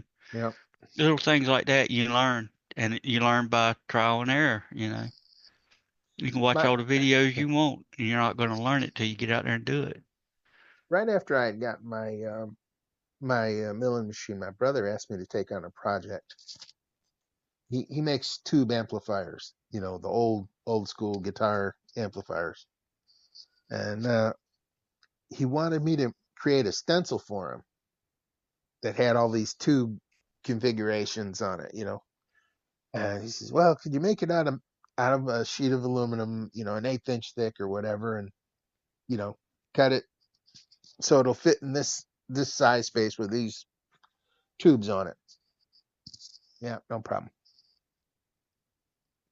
I lay it all out, and I special ordered the bits. I think it was either 16 or 32-inch diameter bit. It was a very small bit, right? Hmm. Now, let's say it was 32, 1/32 of an inch bit. If you're cutting through 1/8 inch material, you got to make multiple passes, or the bit is gone immediately. Um, I don't remember how many passes it was, but somebody can do math. Uh, could tell us it's at least four passes, maybe five. All right. So I get this thing cutting out, and it's an intricate design because it's showing all the parts of the circuit in there. And there's this one part that has a T shape coming off of it, and so the thing's going down and it's going down and it's going down and it's going around and around, cutting deeper and deeper in each time. And when I get down to the last portion, the last pass of it, the bit breaks. I said, huh, okay. let's try it again. So I get the other bit. I had 5 of these in the package. I get it all set up, and I re-zero the tool path, and I didn't lose my X, Y, and Z or anything, so I knew it would cut in the right spot. And I go down, and I'm running from midway into the program. I had it moved down until I got to a known spot, and then continue from there. And so it takes the one pass fine, takes the next pass fine, and it gets down to the bottom, and it breaks the bit again. I think I went through 3 or 4 bits before I realized what was happening. So while there was material at the bottom of this cut, as we were going down, the material is getting thinner and thinner. When we got down to the last pass where there's just that onion skin, the internal stresses inside of the metal let go, and that T shape Pinched it. pinched it, and that was Mm. enough to break the bit. Same as a table saw would do. Cutting Yep. a piece of green lumber or something. Yeah. Yep. So once I realized what was going on, I put in a tab, a 3-dimensional tab in there, and I went all the way down through. The material was supported. It made the cut, and then when I got to the final one, it plunged through and eliminated the tab. And it didn't spring now because that tension Had was already been. released in a different place. Yeah. So, but anyway, it was just little things like that. I'm glad that wasn't a terribly expensive bit I was using, because I was Yep. breaking them left and right. And he says, "Well, what's taking so long on this job?" Well, You'll see when you get the bill. mhm. Oh yeah, friends and family discount. Yeah. Mhm. Yeah. Then when my brother is pretty cool though. He actually will send me money whether I want it or not if he asks me to do a project. Yeah. Um, I like customers like that. yeah, Oh no, but you don't owe me anything. yeah. And then they send you way more than you expected or would have charged them. Hmm. So when I finally got him that stencil and everything was cool, but it was like he says, "What's how come this took so long?" And you realize that the speeds and feeds that you had to run that tiny bit at, it took nearly an hour for each one of those tubes. Mm. And there were multiple tubes on there, so it was 8 or 9 hour job or something like that. Not counting having to start over. Yeah, yeah. Well, I never had to start. Did I? I don't think I ruined the piece of metal, but I sure ruined some bits. You had to start over from some point, Yeah, cutting wise. Yep. yep. And it's never a quick um, restart because you're Mm-mm. trying to figure out what you did wrong, why, so you can prevent it. I just figured I'd fatigued the bit, it just didn't stand up. Either I had my feed and speeds wrong, or the coolant was off, or something. But nope, it was the metal that was doing me in, and it was only on this one particular shape. Yeah, so Now you know. I know now not to do stencils like that anymore. Yeah, yeah, I would have used a different machine. I would have probably, A laser or something. yeah, done laser or something different. But you use what you got. Yep. Mm. That's Well, that's something I'd like to have is a laser and a printer and a CNC machine. I've got access to a CNC machine. I just don't have access to a way to it. Or what do you a mean? readily access. I can't drive, so it's like 30 minutes away from me, so I have to wait till they need me to come out there, and then they'll send somebody to pick me up and take me out there, or if I can get my son to take me out there or something. But Hmm. I don't have one, you know, walking distance or anything like that, Hmm. which I hope to. Well, what's holding you up from getting an alt mill besides, uh, Well, money, one yeah. thing. Another thing is somewhere to put it. My son is supposed to be getting him a building put up for his lawn maintenance business that he's got. And he says that I can put all my shop equipment over there. The shop that I used to work out of, it's got storm damage and Hmm. it's just, you know, it's about to fall down and it needs a lot of work. But I hadn't been out there really since my dad passed away, which was about probably, I don't know, 20 years ago. Um, Oh yeah. but Yeah. um, that's the biggest thing, space. I got room in my garage, but my wife works from home and that just wouldn't be a good combination, you know, a router screaming right in the middle of a meeting. Hmm. I'd have to soundproof the garage and all that kind of stuff. But Well, Mike could tell you how to soundproof your garage. oh yeah, he can hook me up now with a Yeah. small space. That's for sure. Yeah. Uh, he just amazes me. Yeah, it is. I love watching Yep. his shop tours.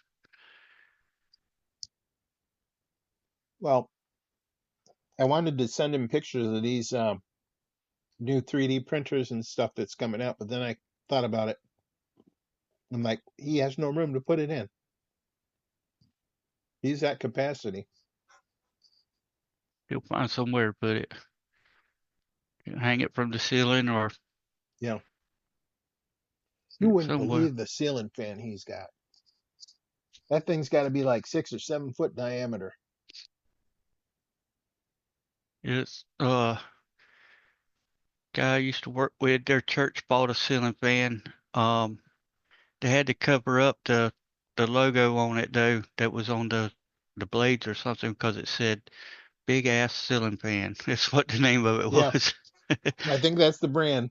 But yeah, he's also got a tiny fan on a special swivel bearing, and the force of the fan spins it around as the thing. It's only it's only a little fan, but he's got that one, and he turns that on and cools the shop down really quick. Um, when you're in Florida or Texas or someplace hot like that, it it's got to be a chore to work into a shop. Yep. I know when I Yeah. was painting, doing a lot of painting, it was where I'm at, it was, you know, it wouldn't be nothing to get up to 110 degrees in the spray booth, you know, which was, Hmm. it was good for the paint, but not good for the painter. Right. You can only stay out there for a little while. Yep. Yep. Yeah. I had one of those things that it was like a uh I'm not gonna say a pool noodle, but it was like it had some kind of like gel stuff inside it, and it was you put it around your neck Hmm. and you just wet it and put it in the refrigerator, and it stayed cold all day. You know, worked real good. Called Hmm. it a frog or something like that. I don't know what the name of it was now, Hmm. but they had hats like that. They've come out with hats like that now, You call it a scarves. frog? I think that's what the name of it was. It was it worked good because you know you really don't you just you know when you put it around your neck you could tell it cools you down. It don't keep you from sweating, but it keeps you Okay. from having a heat stroke.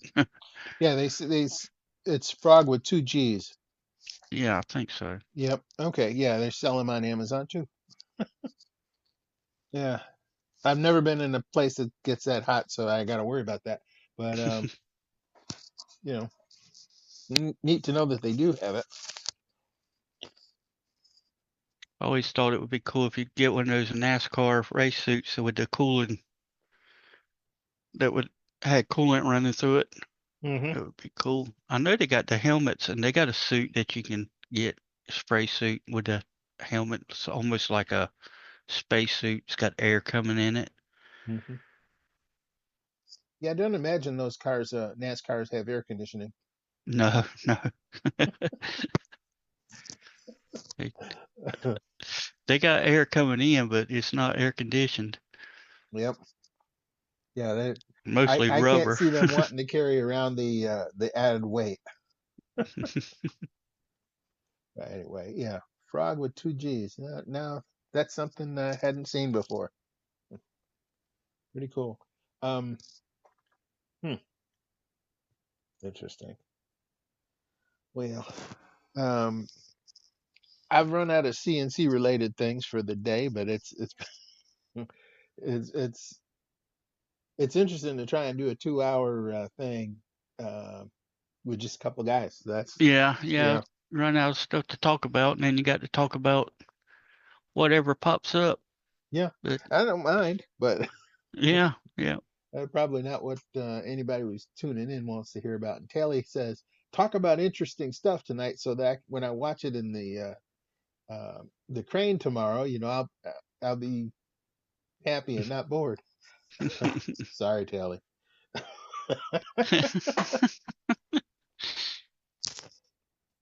But it was nice that Mark came on for a little bit, and Kurt.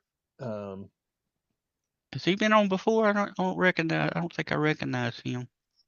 he said he maybe when we first started 2 3 years ago. Has it been that long?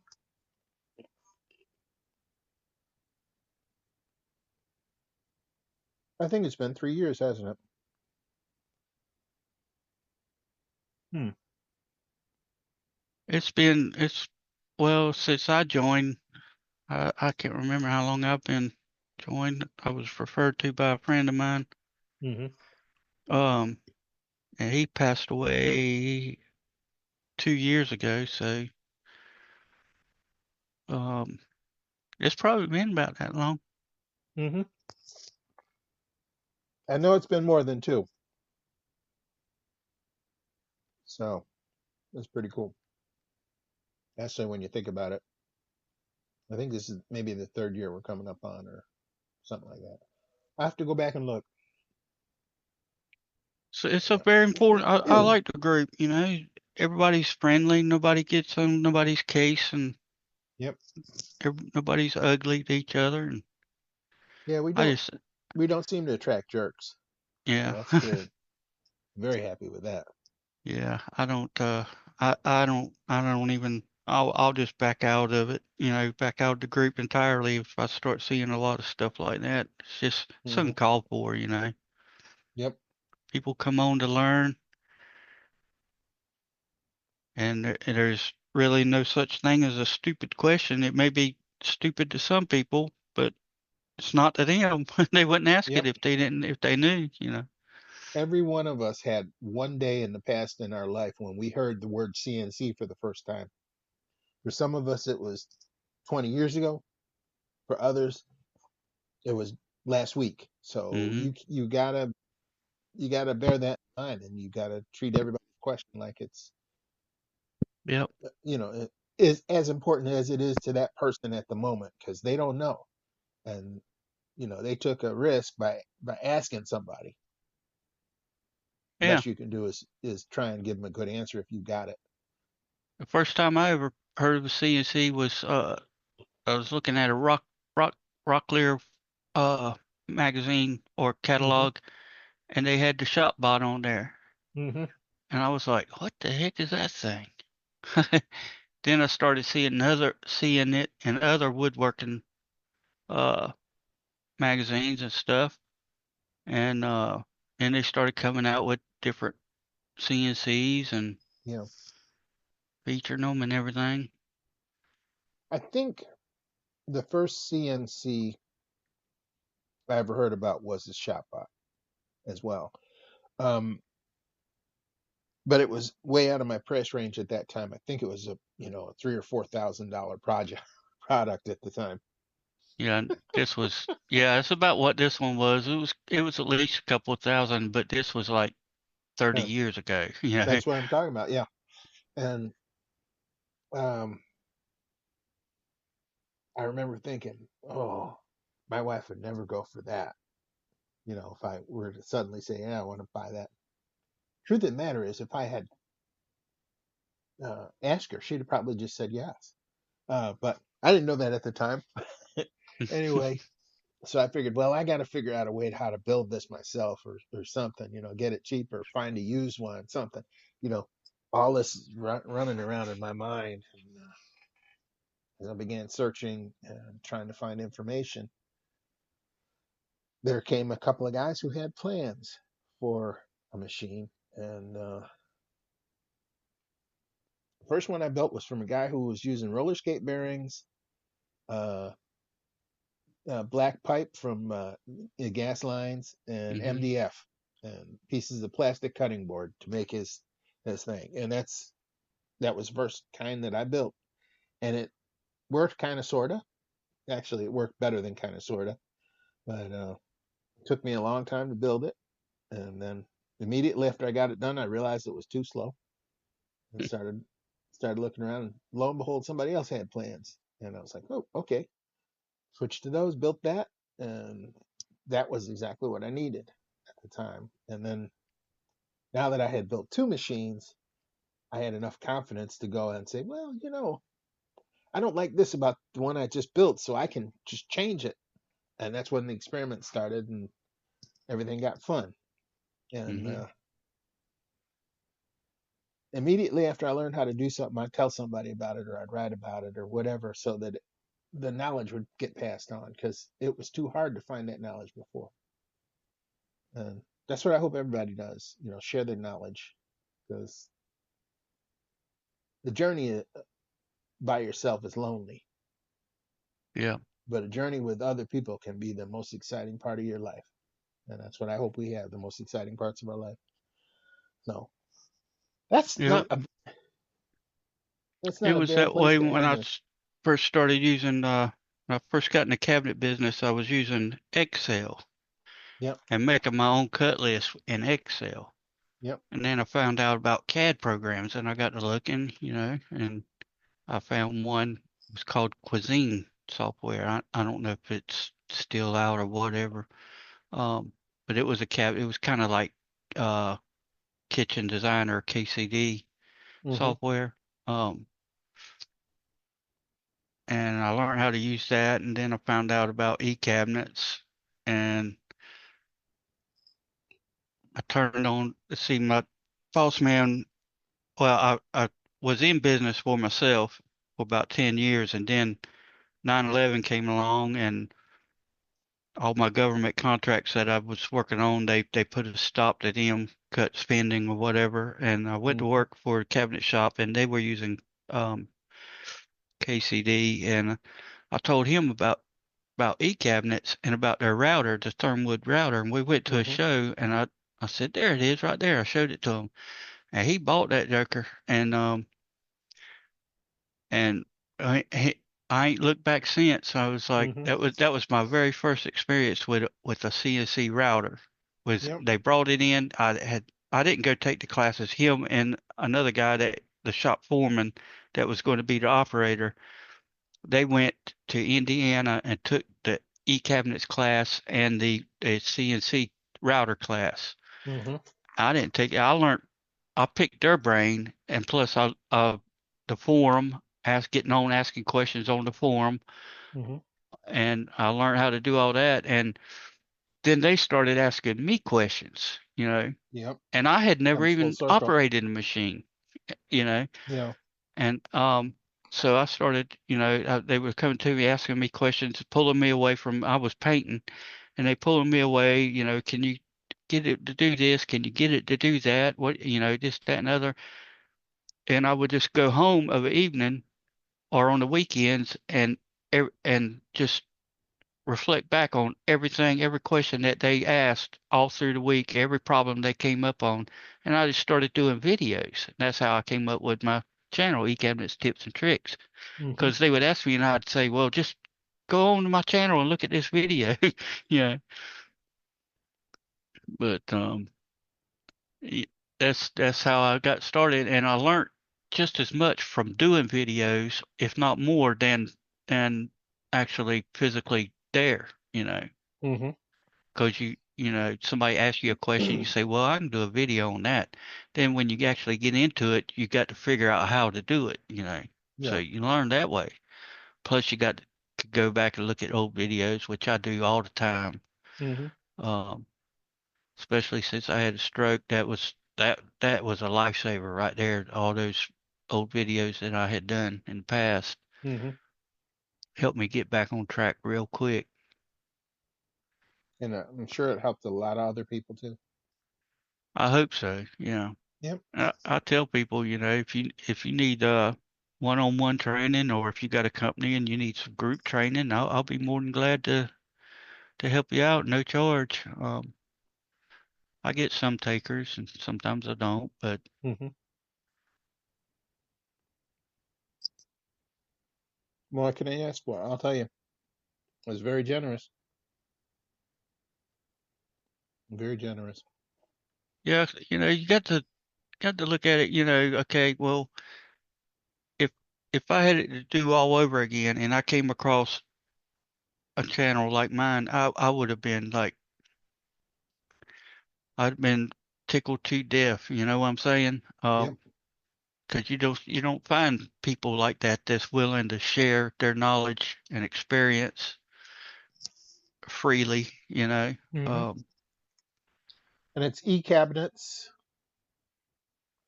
tips and tricks. yep, Yep. Uh, I will go and look that up, and I'll put a link inside of the comments for our listeners. Anybody wants to go and check out those videos? Still up there, yep. right? Yep. Yeah, oh yeah, yeah. I Yeah. haven't uploaded any videos in a while since I had my stroke. It's probably been 9, 10 years since I've uploaded, any decent videos. But Mm-hmm. I'm trying to get back into it. There's been a few questions on my comments on, asking some pretty simple things that I need to get some videos on, a little 3 minute, 4 minute video or something that I don't have to do a lot of editing. And uh, I've got a Facebook group.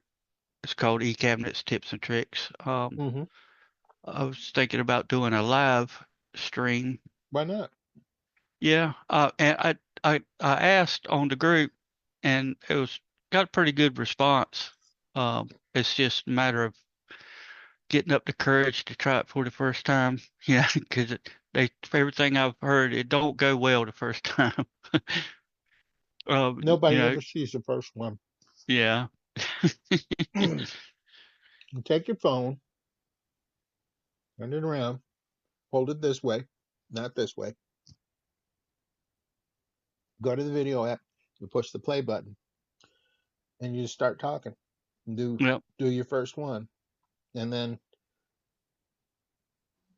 if you must edit it, don't use anything crazy. You could use a program called CapCut, CapCut. It does it right on your phone, and you can eliminate that retake. You can chop it down, or else you could just hit send and send the whole thing without editing it. But you're done. You got your first one out of your way. The second one's easier. yep, Just not.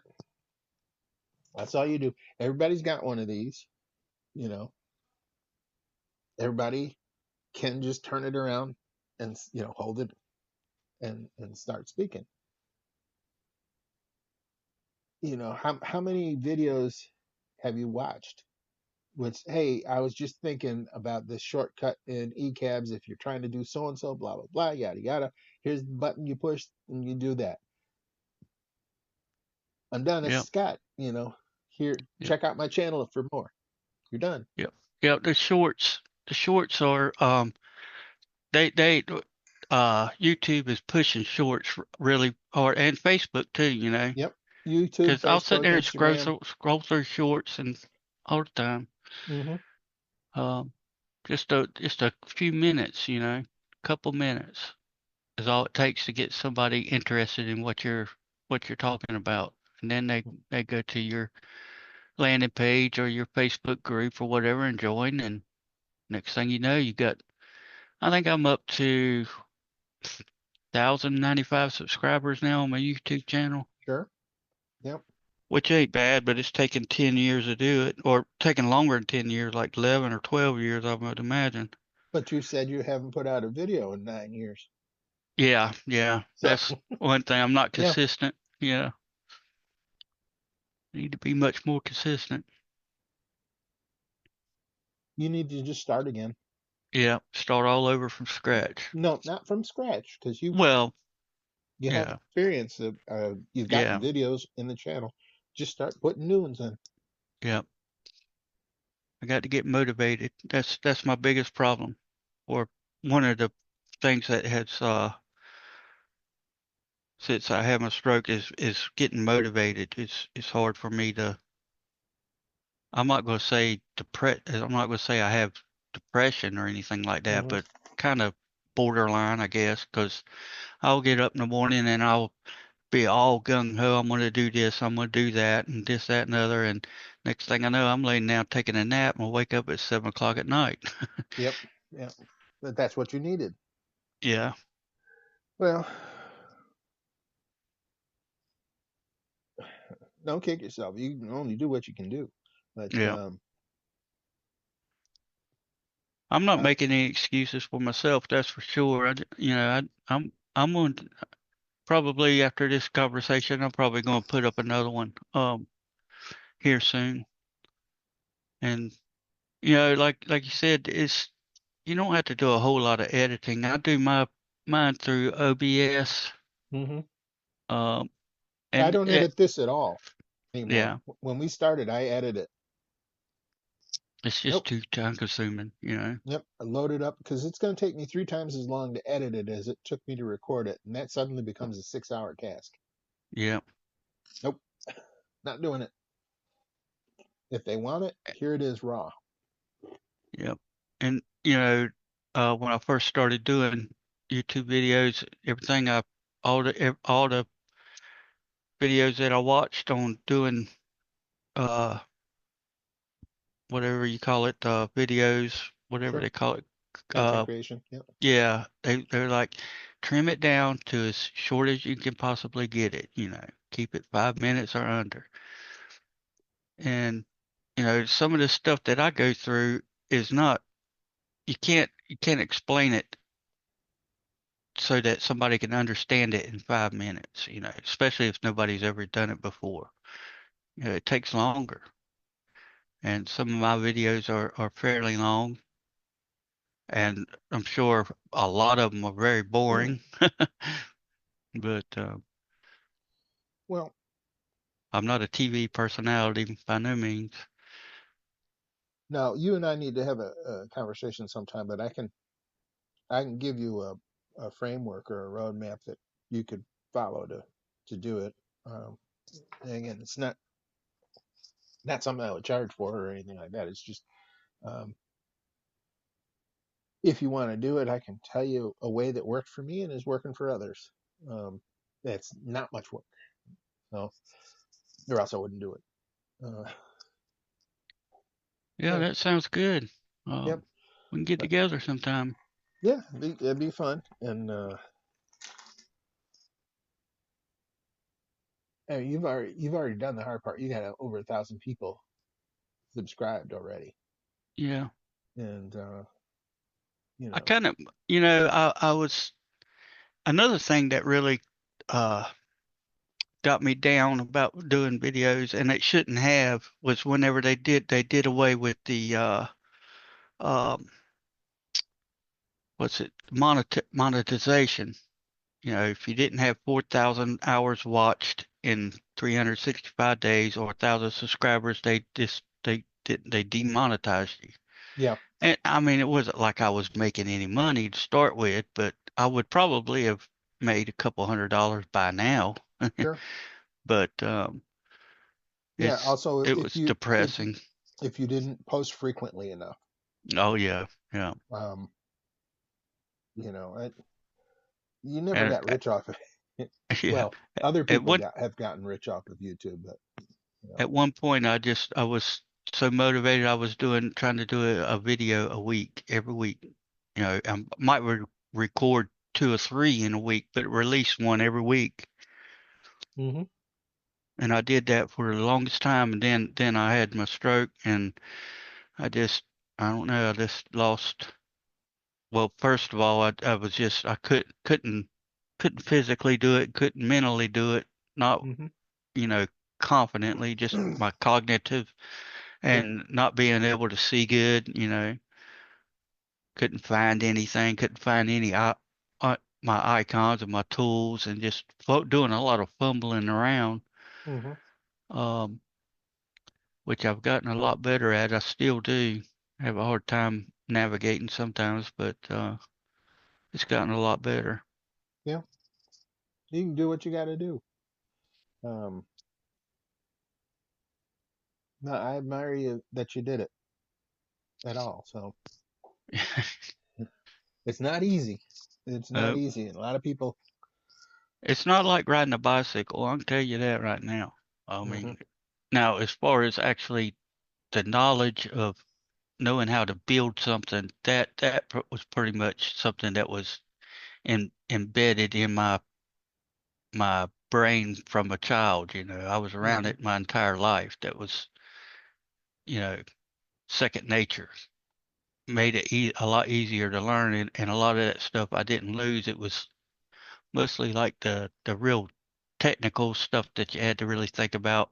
I did a lot of Excel, VBA programming, and I've gotten way behind on that. That's something that takes a lot more cognitive abilities to write VBA code than you would think. Hmm. Yeah, I've tried to write VBA code before. Not easy. But actually getting pretty good at it, and then everything happened, and it just it takes practice. It's Hmm. a lot of muscle memory. You got to remember the syntax and what code does what, and where to put this if statement and where to put that if statement, and how to do a loop, and you know just different stuff that you have to memorize. Hmm. Um, just like any other profession, I guess. Yeah. Well, I just put a link to your YouTube channel in the comments for the folks that are watching and want to check it out. I've got your page pulled up, and I'll go and browse through a few of those later on tonight. Well, I appreciate it. Yeah. I really do. All right. Well, it is. We're overtime now, so yes, I guess we're going to call it. I do appreciate you showing up and helping every week. This is fun. I look forward to this. I really do. I hope that the folks who watch this look forward to it too.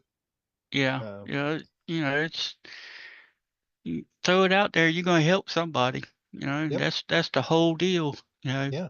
Helping somebody go forward in Yep. their dream or whatever. You never know. You may turn somebody into a millionaire. Yeah. You never know who just was watching the channel and discovered that they could actually afford a P1S 3D printer, for instance, or Yeah. one of the 5 axis machines or whatever. Because whoo, I didn't know that was there. 'Cause I sure didn't before today. You know, there we go. So anyway, if you're out there and you would like to see more of this, we do this every Tuesday at 7 p.m. Eastern Time. You can join us. We put a link inside the CNC Router Tips group. We put these up on YouTube if you're following us from there. There will be links in the comments on how you can join and how you can do other things. So we appreciate you. Scott, you have a You take wonderful care, evening. Bill. Take it easy. Bye bye. All right. Thank you.